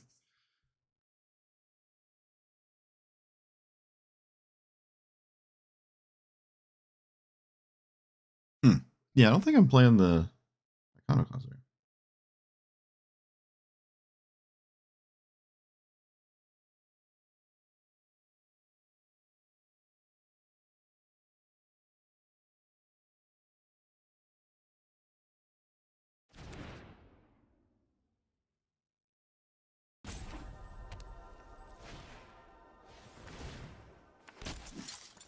Kind of a weird sequence of stuff that just happened, but okay. Let's do the thing. I don't want to lose to Iconoclast.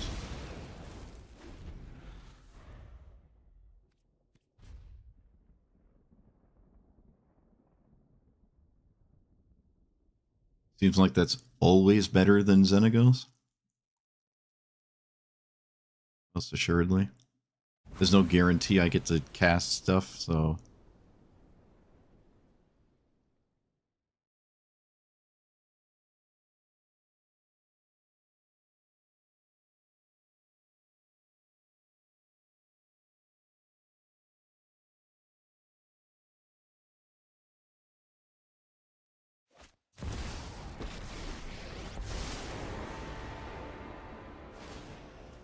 I'm a bit surprised at that, but maybe it makes sense.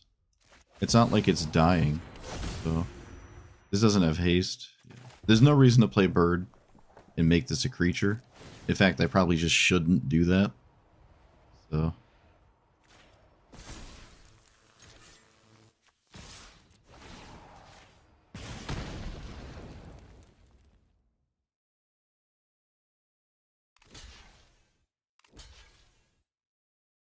Okay, now I can play bird.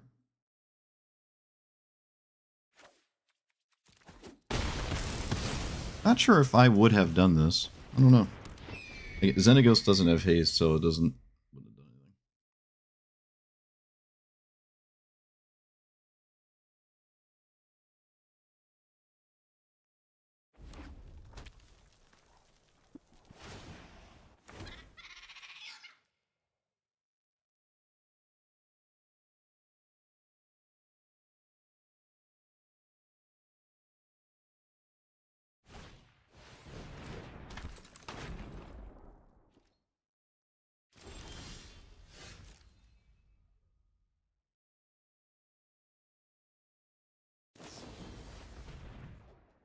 Oh boy.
I guess I should draw.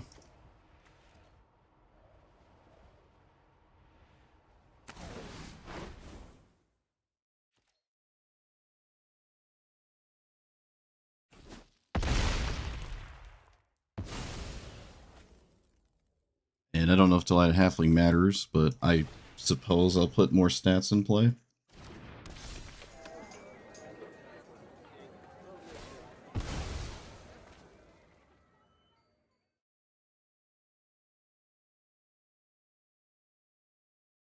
It doesn't play around like River's Rebuke or anything, so it doesn't matter.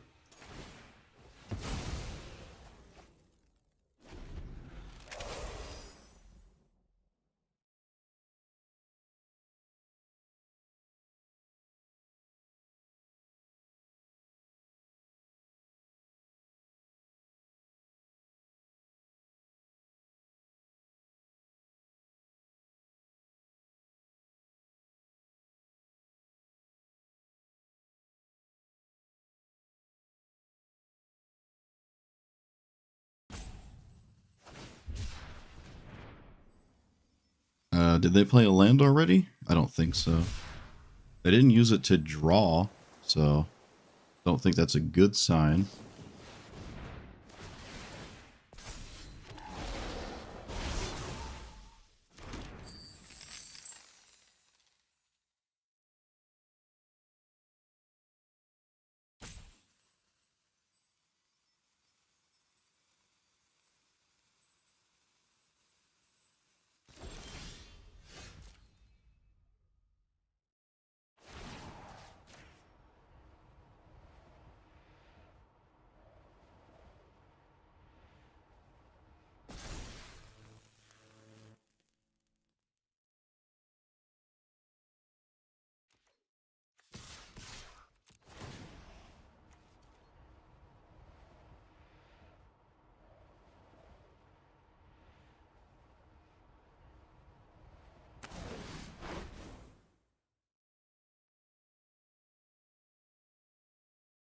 I mean, it's not lethal.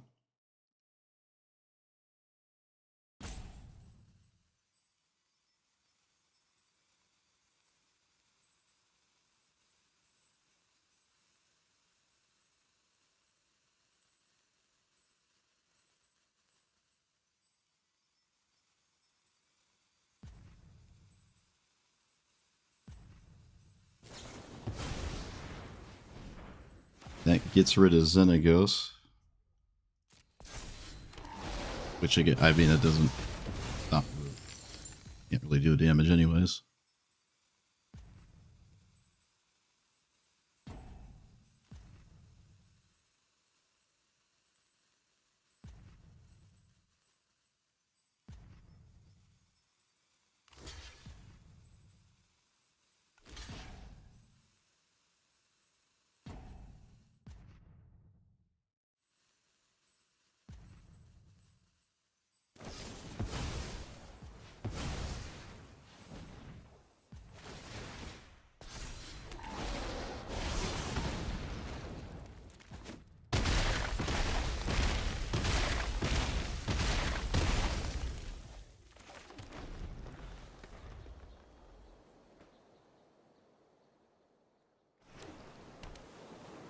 My next two draws would have been lands.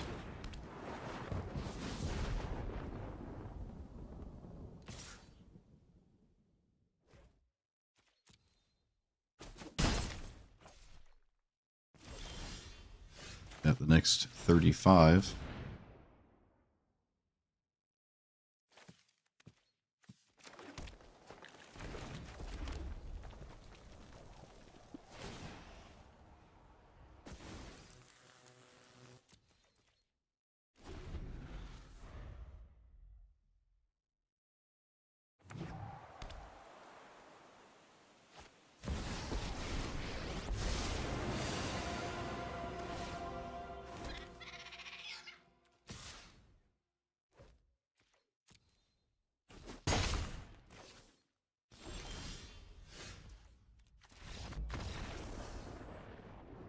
I don't have the lands emote. Well, that was fun.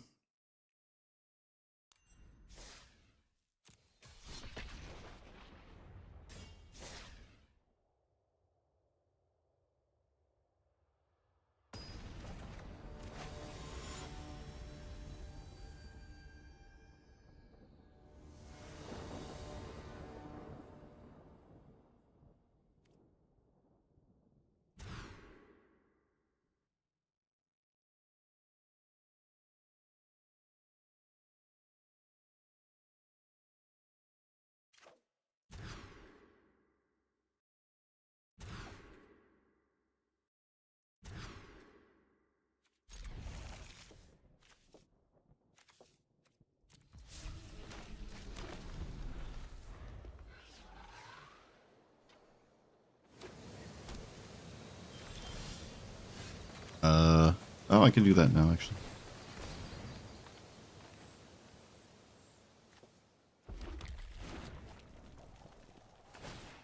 I'm going to assume this is the do the same thing every game combo one.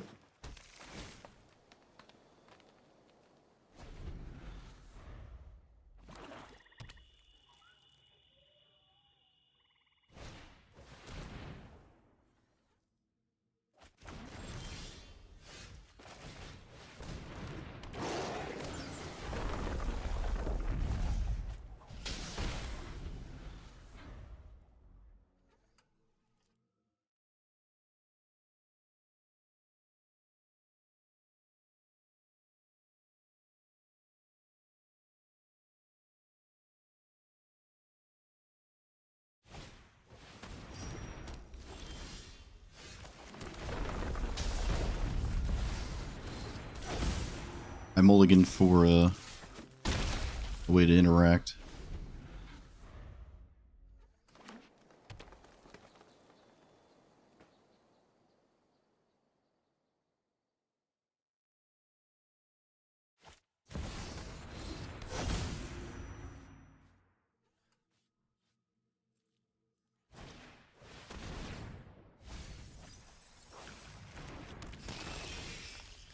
Oh, that was fun. Well, maybe I can draw... whatchamacallit?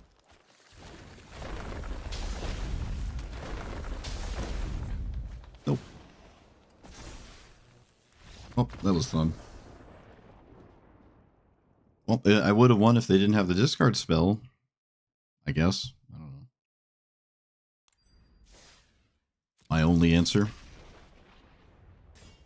They discarded it. I probably could have just conceded when they discarded it. Not wasted my time. It's not like I'm going to kill them before they kill me, so...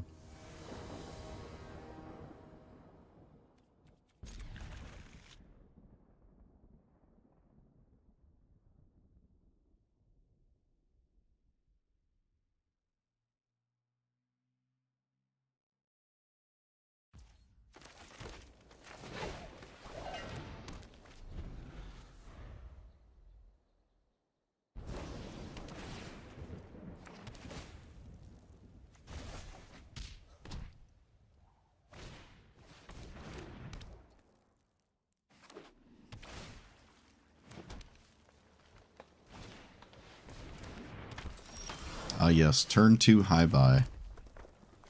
So much talent. I have really nothing. We'll see what kind of high buy deck it is, I guess. Because there's nothing else to think about. I should probably play Roxanne before Xenagos here.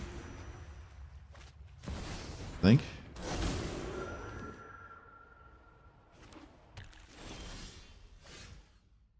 It's probably a good idea. No, you know what? No. I'm gonna play this. They didn't get like a busted shrine, so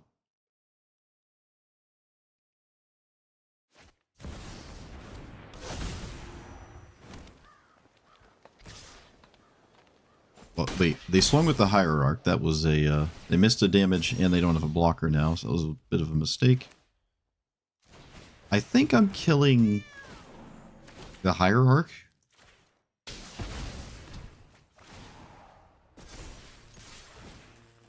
Because them recasting high buy is not productive for me.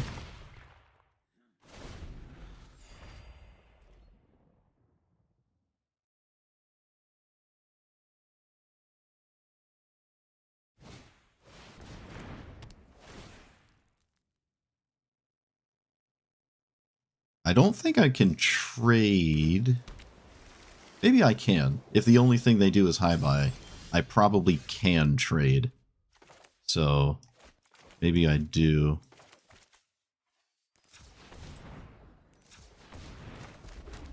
We're going to play you. And I think I'm going to play this as well. I can wait till after combat, actually.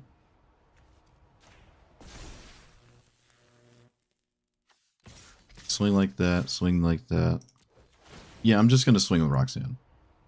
And I'll make a 3-3 because I'm trying to actually kill my opponent. Are they just... Hold on, wait, I gotta do math. I didn't actually think about this. Are they just dead? So I think they took 2 damage there. They block this, they take lethal, so they have to block this to stay alive. Because this is 18. Yeah, I think they were at 19, but the 2 damage actually went through. I think I saw their health move. So they had to just chump block Xenagos. Alright, well, hey, I beat a turn 2 high buy. Look at that. That was a funny burgeoning. I don't think I've ever played burgeoning when my opponent has exploration. But they sort of equal out, more or less. My opponent gets access to their commander's stuff way faster than I do, but they didn't hit the I win the game shrine, so I beat exploration. Look at that. All it took was burgeoning and a gain life shrine. That doesn't really matter. Look at that.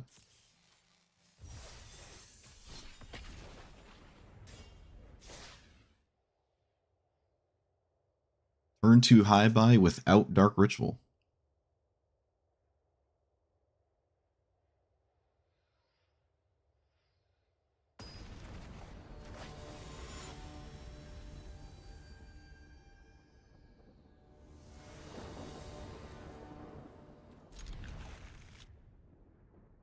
How come I can't draw Cavern in blue matchups, but all of my opponents draw it when I'm playing a blue deck?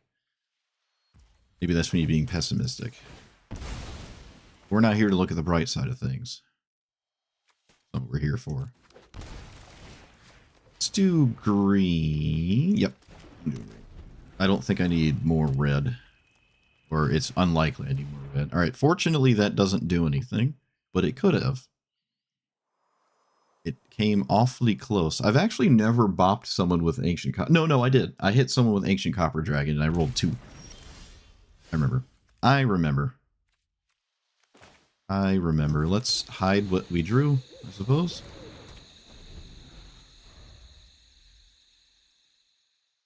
Yeah, I hit someone with Copper Dragon, rolled 2, and then the next time someone played it against me, it hit me and they rolled 18. So I got like, we had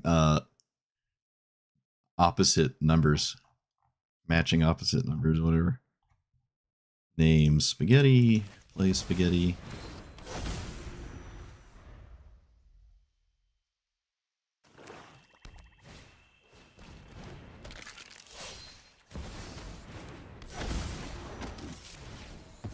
Oh my goodness, am I actually going to hit someone with the Copper Dragon?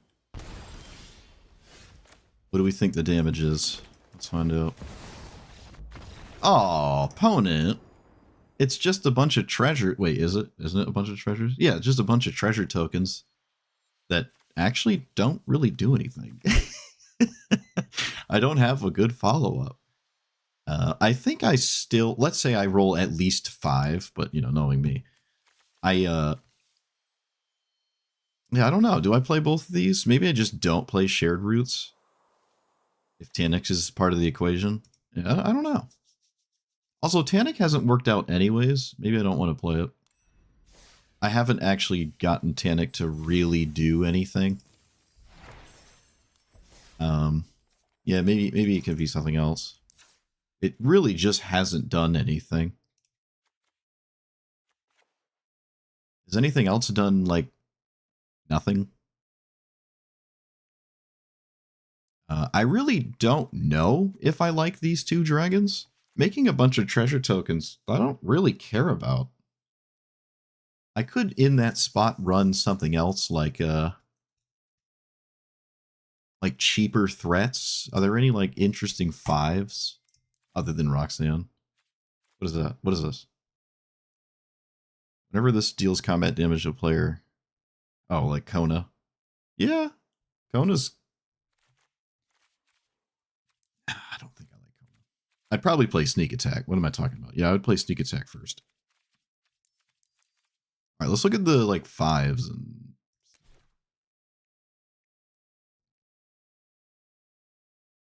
not too big on Goldspan Dragon. Terror is weird. Terror, yet again, is asking that I play a different large threat. I want, like, the first one to be a really big deal, and I don't think that this is like a giant scary thing that's only scary when you play another giant scary thing. I don't think that's where we should be. I like Defiler. It's also, it has Trample. It has the stat lines of, shoot, you know what? If this was on my radar, I probably would have played it over Primeval Titan. It also discounts green creatures. The Knight. It's only lands. Doesn't have Trample, but it does find you a land, I guess. Could matter. And then when it dies, you get to do something. I mean, that's okay.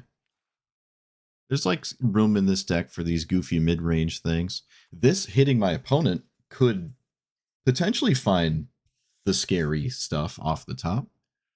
And when it dies, it gets a land. Okay, yeah, there's actually a lot of solid 5s. I should have looked harder. But I am me after all. I always wish this was good, but I think this was only played in standard. This is the Pioneer Masters set symbol, so I'm surprised. This never saw play in Pioneer, right? I don't think so. I'd be rather surprised. Pioneer's been like a 2-deck format for the first like 3 years of its life. Maybe it's different now. It's been a while since I paid attention. Okay, well those ones I just added were extremely solid, and I wish I had them to begin with. Looked harder. Should have looked harder. I was just looking at all like the really expensive stuff.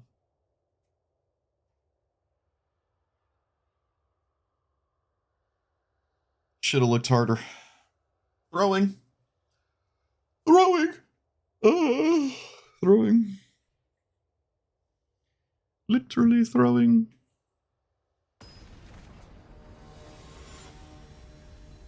Oh, it's Atali. Well, unfortunately, this is a great deck to Atali someone, so not great for us. We can maybe scam him with defense. Maybe. I wish Colossus was anything else right now, honestly. Alright, at least I didn't lead with a 1-drop. Atali does seem to lean more into 2 and 4 from my experience playing against people, which is I found interesting, instead of 1 into 3. I think the 1 into 3 is a lot better. But, you know, this is what seems to happen way more often. It just seems to me like you would prefer to play Ugin with 2 into 4, and this can play 1 into 3 because Ugin cannot do that. What do I know? I don't have to play this next turn. You can play it the turn after, yeah. I really wish this was not in my hand. That does take my ability to win right out the window, like, immediately. Now I kind of have to play this turn, which is kind of lame. But I kind of have to now, because otherwise if they untap and just, haha, I have infinite mana, I just lose. If they have what they need out of hand, I lose too. You have another giant colorless thing to exile? Of course you do. Okay. Talent. Talent, talent, talent. Opponent is chock full of talent. Perfect answer on the top for Atali, I lose. Must be nice.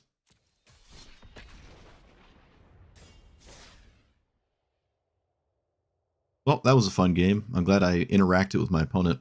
We had a back and forth. Instead of just 2 players playing Go Fish.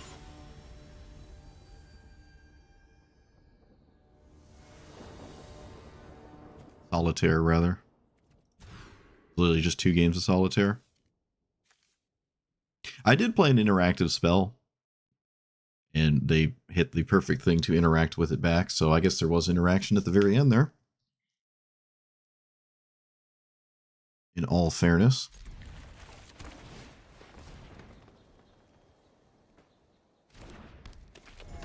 One has Pact the Negation?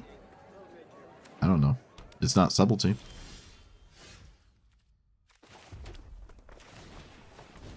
It's not Force of Negation. Yeah, I think there's Pact of Negation in their hand.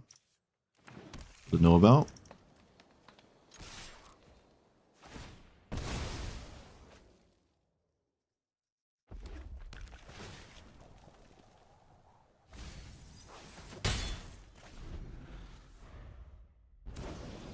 Do I even play Xenagos this turn? Oh, well, that's... No, I'm playing Xenagos. Playing Xenagos. Yeah, it looks like it's Pact of Negation. Another Death Touch creature, which is exceedingly annoying. Exceedingly annoying. Fortunately, this is a legendary, so it's not as annoying as it could be.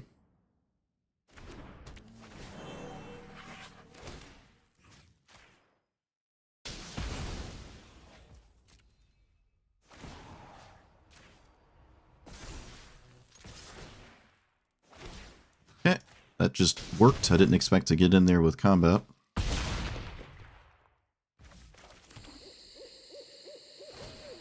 That just worked.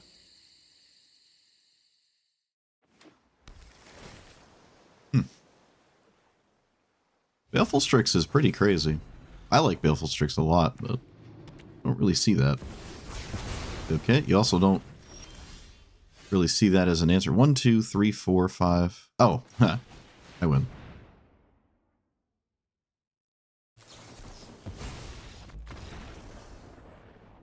It'd be a shame if Pact the Negation didn't do anything.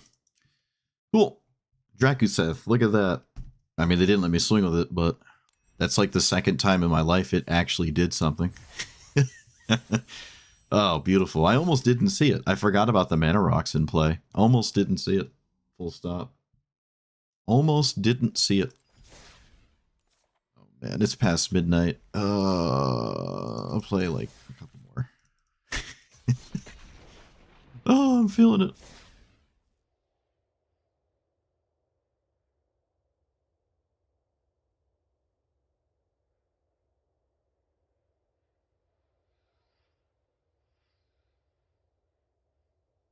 I don't know. Is Pact a Kefka card? I guess.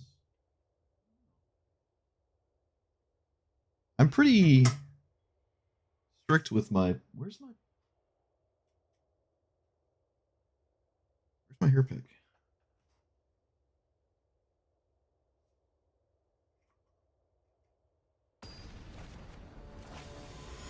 Pretty strict with the decks I play that have that in it.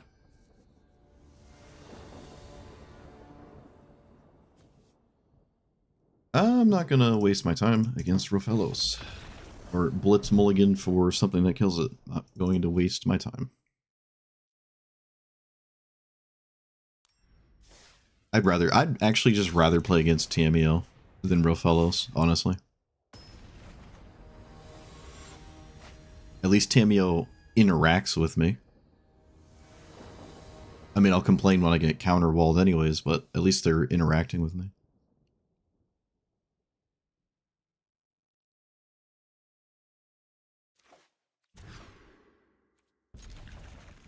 I could get rid of birds here. No, we can probably just get rid of a land, actually. Right? Yeah, I can get rid of a land.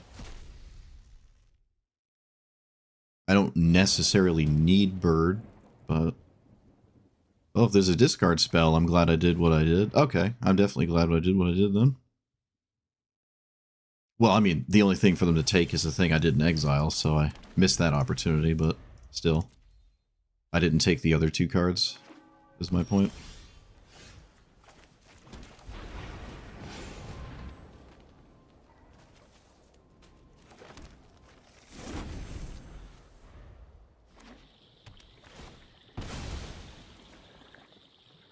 Ah, yes. A turn 4 Brea. Perfect 4 colors. Not even green. Just goes to show the perfect mana in this format. Just absolute perfect mana. Like, if you can't cast this turn 4 every game, then it's probably a deck construction issue and not even the format making it hard. Because it really just isn't hard. I could play Xenagos to make everything scary, but I'd rather just give myself the option to make everything castable that I could draw instead. I don't know about Beseiju. Does that matter, though? Beseijuing this seems weird. Oh, this has more text on it, right? Yeah. Oh, yeah. Why not just hit Subtlety right there at the bitter end? Oh, so much for that. Oh, there's only one. There's only one target.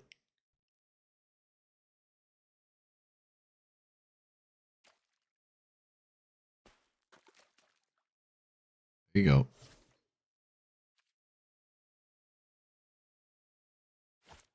Oh, just have a blue card for it anyways, right?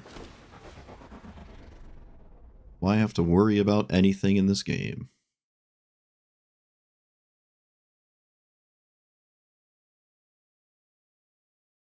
Oh my goodness, opponent.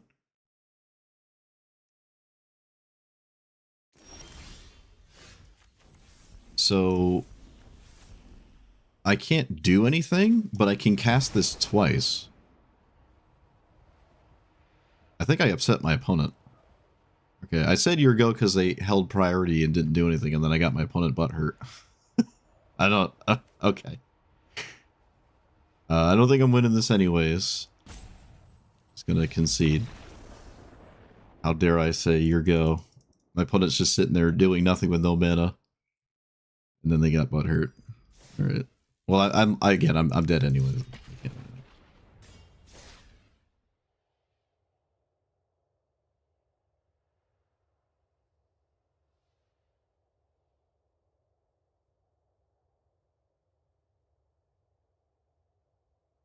I thought that was what the your go was for.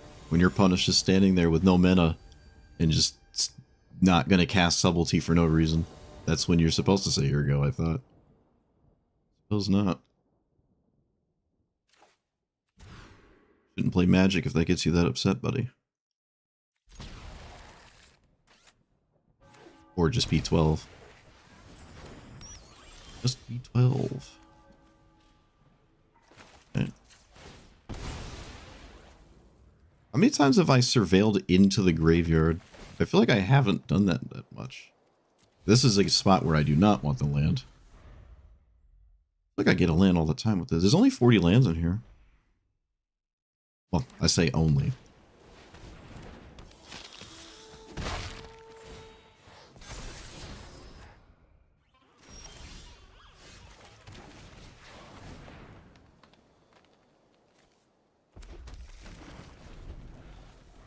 Do I play Pock next turn?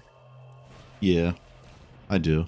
Well, now they know about it, so much for that.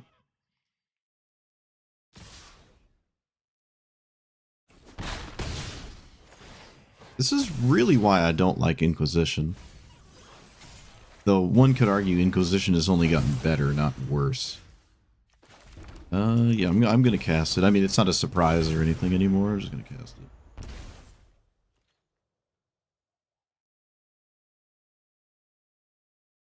Is this a legendary? Nope. Feels like Cavern should be a legendary. Oh, no surprise there. I think I'm always just casting Xenagos and then just threatening a crazy Inferno Titan, so...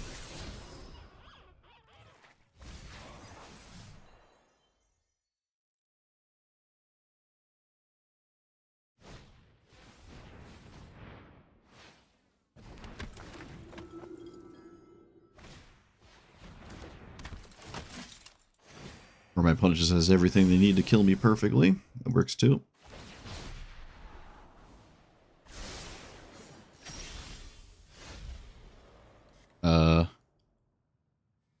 Technically not dead.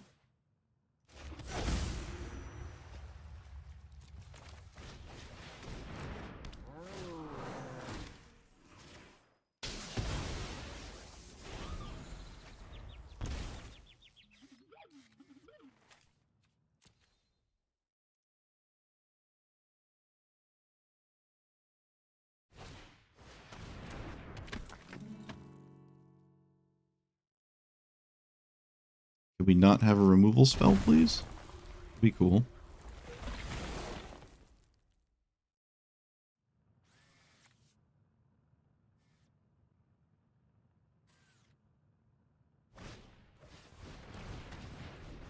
Okay.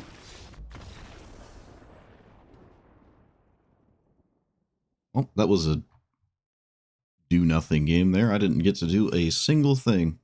At least the Inquisition missed. So I'll take that.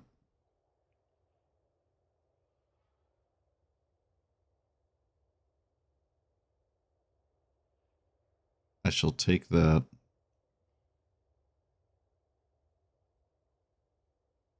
If it wasn't for the lifelinker, I think we're fine. Yeah. I'm fine without the 1/1.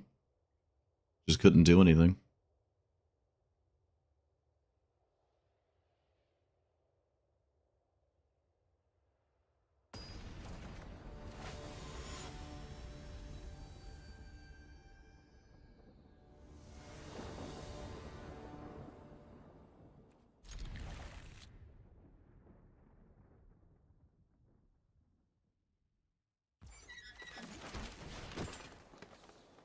Please, hello?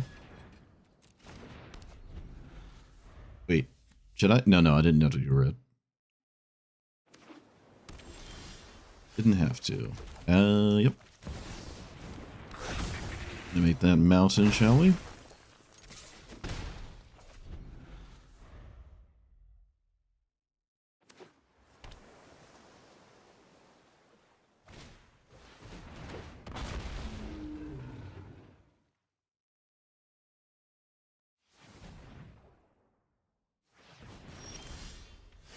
Okay. 1, 2, 3, 4. I guess I just play this thing? Right? Because we just have like a problem in the air. Like they have to deal with all of this.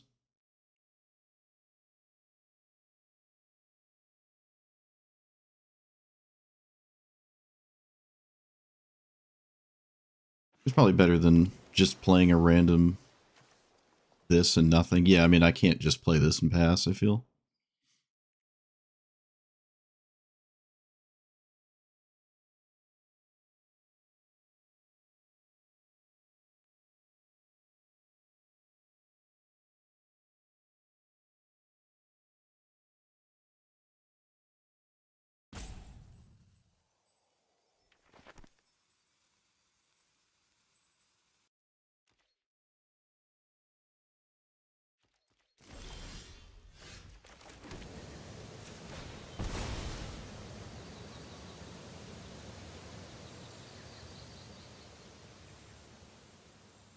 I mean, I'm not playing around anything, so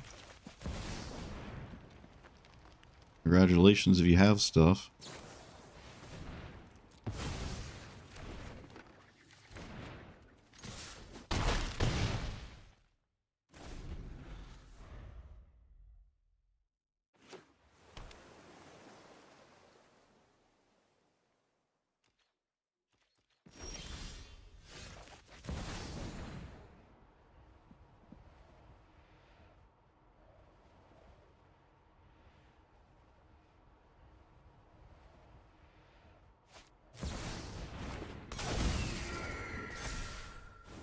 I'll give the trampling one more stats.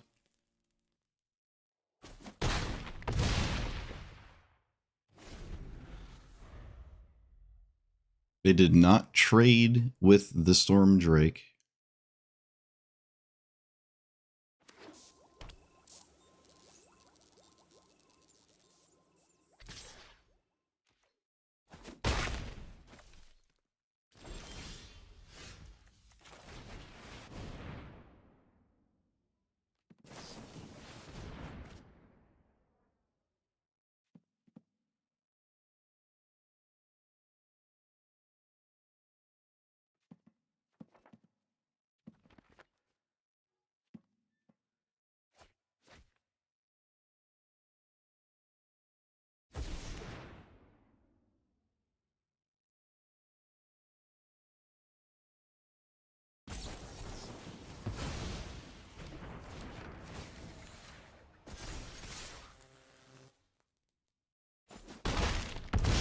Sweet. I just totally dunked on Katara. Look at that. 4 spike, that's funny. Totally dunked on him. Yeah, just went the fly in the air for a bunch of damage line, and they couldn't stop me. Maybe they could have bounced. If they bounced the Drake, they would have energy, I suppose, to keep my 4/4. But sacking the 4/4 is also probably really good because 3 treasures is huge, and I think that might just be better than a random 4/4 because it can't even really block once Xenagos is doing stuff. So you probably just make the treasure tokens. But yeah, all right, cool. Cool. Beautiful. All right, I'm over it. I am over it. Let us discuss.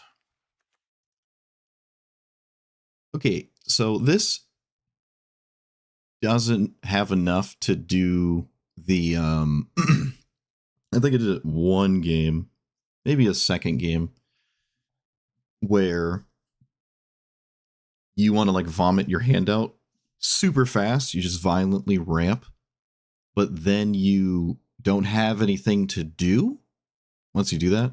So I don't think I have the quote unquote critical mass of like scary things to do with Xenagos that makes me want to dump my hand really fast with mana, and then just like that last card in your hand is the thing. Basically Azusa, right? Just whatever Azusa is trying to do.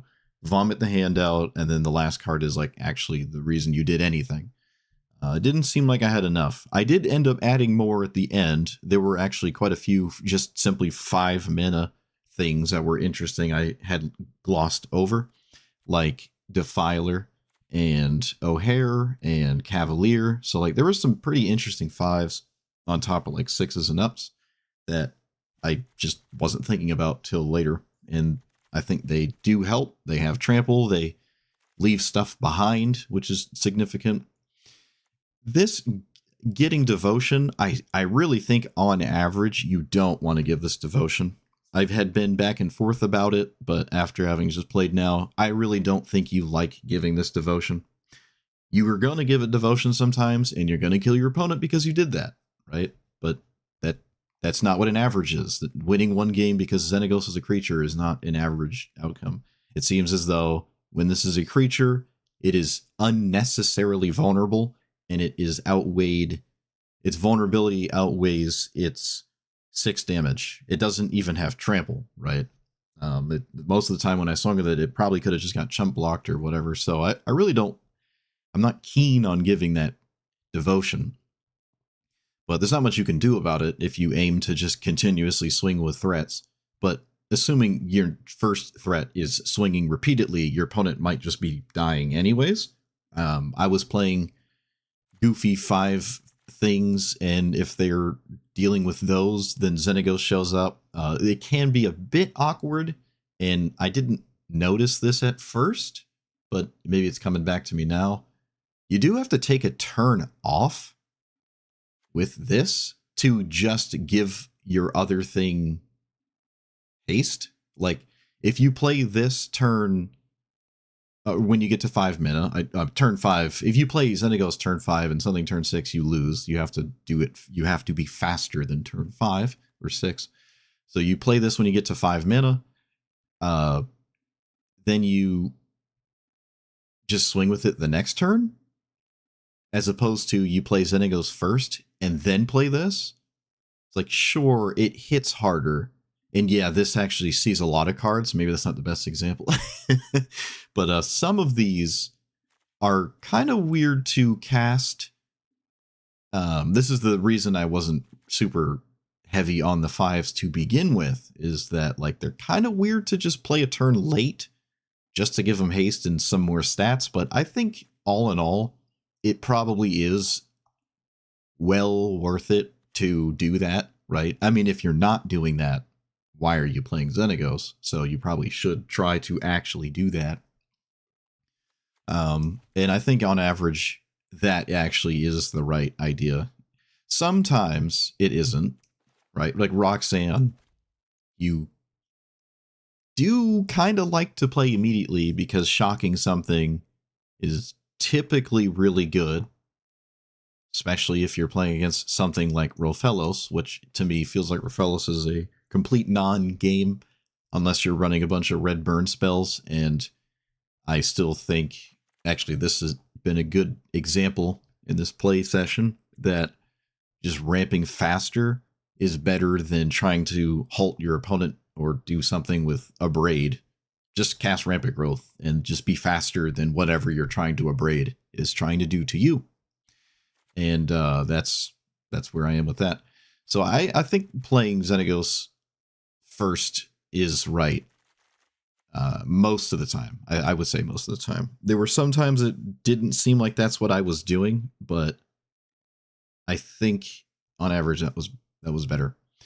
I never got this in play. I don't know if I did last time either, but I am a huge fan of this. This is like one of my favorite Xenagos cards. I just like how this can continuously come back and just fly for 8 over and over until they effectively kill it twice.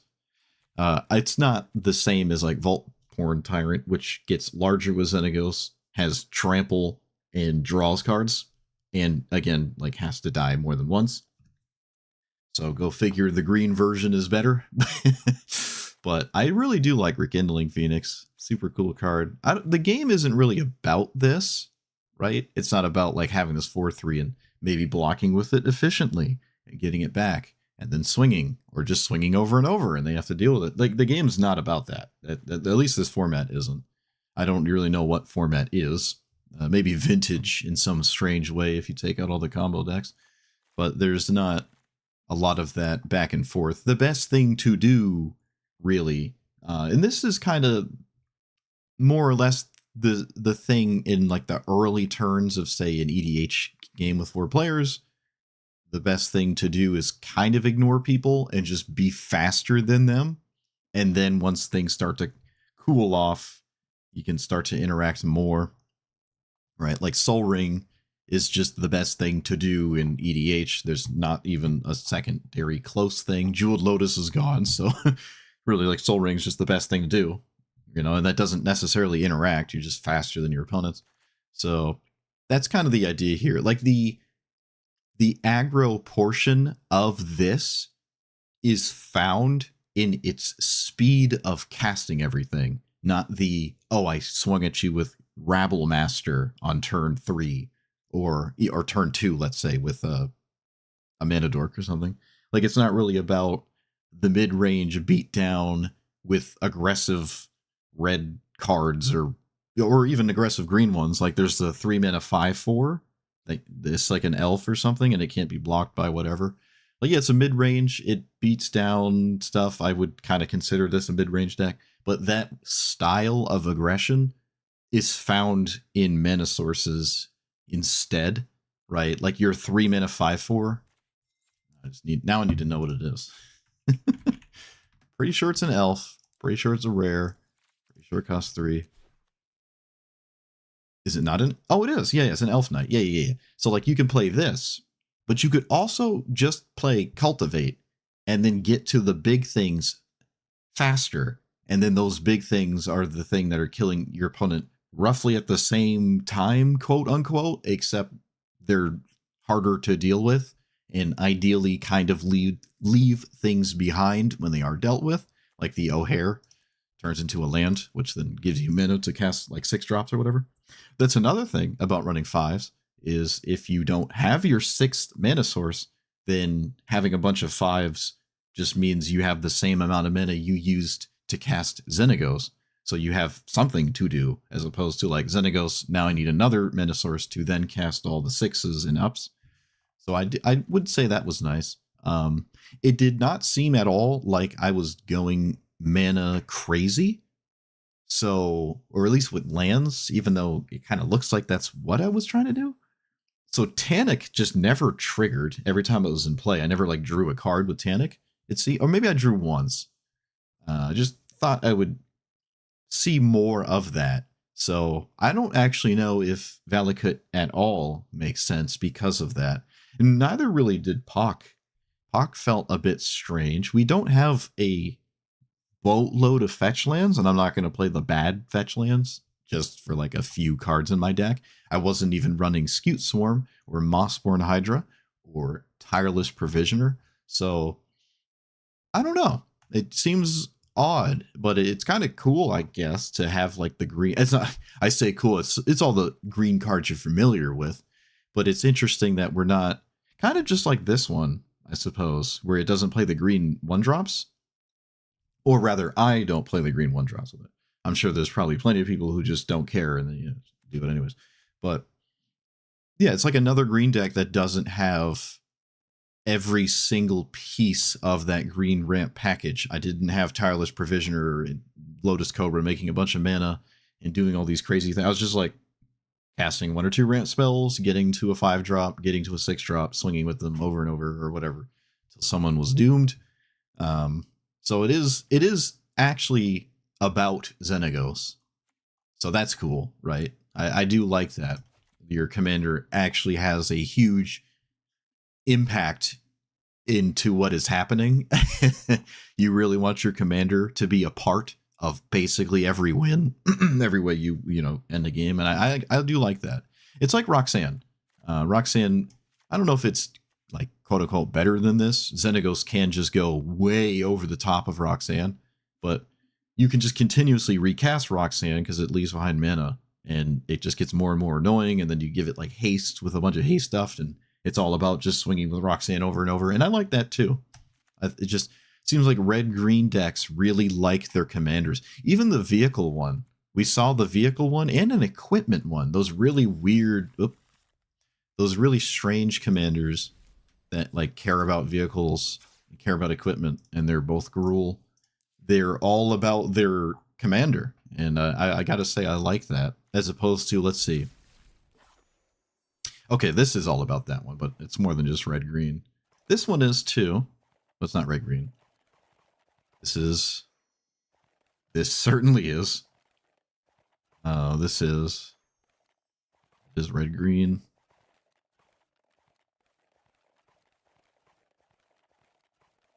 Maybe I'm blowing smoke out of my butt with that one. I don't know. It seems like maybe it's just a lately thing. Maybe, I don't know, maybe it's a headspace. I'm not sure, but this just is relevant every game.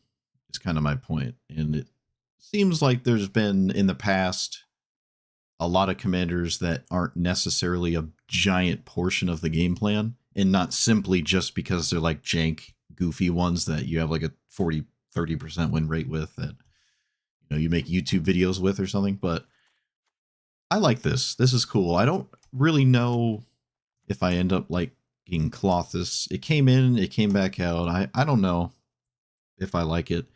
It's like the only way to interact with a graveyard, I guess, but that's not really why I would play it.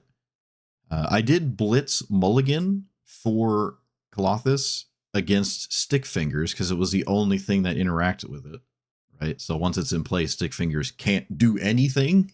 It's an indestructible enchantment, like the hardest thing to deal with. So you just eat the combo and they can't do anything unless they wait 10 years. So you just Blitz Mold for that. Hope they don't have the discard spell, which is nice. But apart from that, yeah, I mean, I don't really know what the exact threat situation should look like.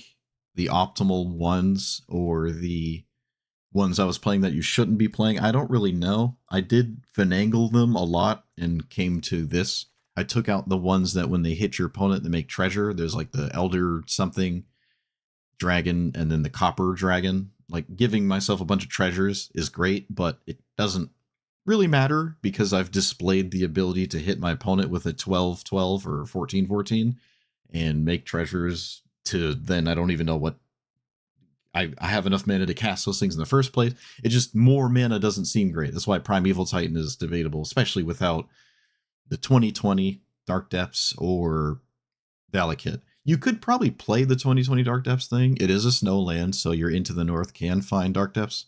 Can't find Thespian Stage, though. But you can play Crop Rotation, too, right? And Scape Shift, I guess, if you were more into the Valakut. But you can't give the 2020 Trample, and making it a 40-40 doesn't really matter that much. And Dark Depths itself doesn't tap for mana, so if it's one of your opening lands, it feels kind of bad. But again, you don't want to look at Dark Depths as a land, so don't just replace a land with Dark Depths. It doesn't tap for mana. I think that's kind of significant. If you like a certain land count, don't just take out an actual spell, because that is it's vastly closer to a spell than it is a land, or I should say closer to a non-land than it is a land. Yeah, you can play Yavimaya, but that's just a bonus. Same with Rofellos. You could play Yavimaya with Rofellos, but that's just a bonus. When you play Rofellos in your deck, and it isn't like a, let's just say specifically not a mono green deck, you're just playing it as a mana dork. It taps for 1. Ideally, it's going to tap for more, but if it taps for 1, you're fine with that because you're still playing Rampant Growth in your deck for a reason. But it has the upwards potential of tapping for Omniscience. So yeah, there's that. So Drakuseth. Okay, I would probably say Drakuseth is like, if I could just easily pick one out, it's probably not the best one here. It doesn't have trample, but man, when you give this haste, it is awesome. I love this card. I remember I got 4 when it came out on paper, thinking it was like just super cool. Oh, Primeval Titan, but it's on like a cool dragon. It just, you need it to attack. And I've only ever attacked with this twice in my life. And one of those times was today, actually. Now, they didn't let me actually swing with it, but it was going to swing. So that was the second time I had ever swung with Drakuseth. I saw it in the command zone of someone's deck before. I don't think they ever got to cast it. I'm a huge fan of that card. I really like Drakuseth. I think it's kind of cool. But yeah, the biggest ones since I had played this last, which I think was 3 or 4 years ago at this point, the Overlords are huge. Those are like a reason to play this deck is like these 2 things. Maybe more of the red one, actually, because maybe you don't care that much about whatever this is doing with mana. I mean, it's good without having haste, but the red one is nuts. Red one is a crazy. So that's that. I like this deck. The curve looks funny too. It's like flat, even. It's neat. Yeah, if you have ideas to make it better or whatever, let me know. Again, I think the mid-range beatdown strategy is better found with Cultivate spam than it is with 3-mana 4/4s, 3-mana 5/4s. But you could probably go that route too. You just have like less ramp spells and possibly even less giant things because you can't like get to them as easily. And I'm not going crazy to try to cast like Ulamog or something like that. I don't think those are even really necessary. Giving those hastes is cool, but it's kind of winning anyways. If you're doing the thing with a giant thing, I don't think you need the 11 mana 10/10 with Annihilator to do the thing, right? Defense of the Heart doesn't need to put 25 mana worth of things in play to just win. So, all right. Let me know what you thought about it. Like, comment, subscribe, and I'll see you guys next time. Thanks for watching. You love the Overlords? Yes, sir.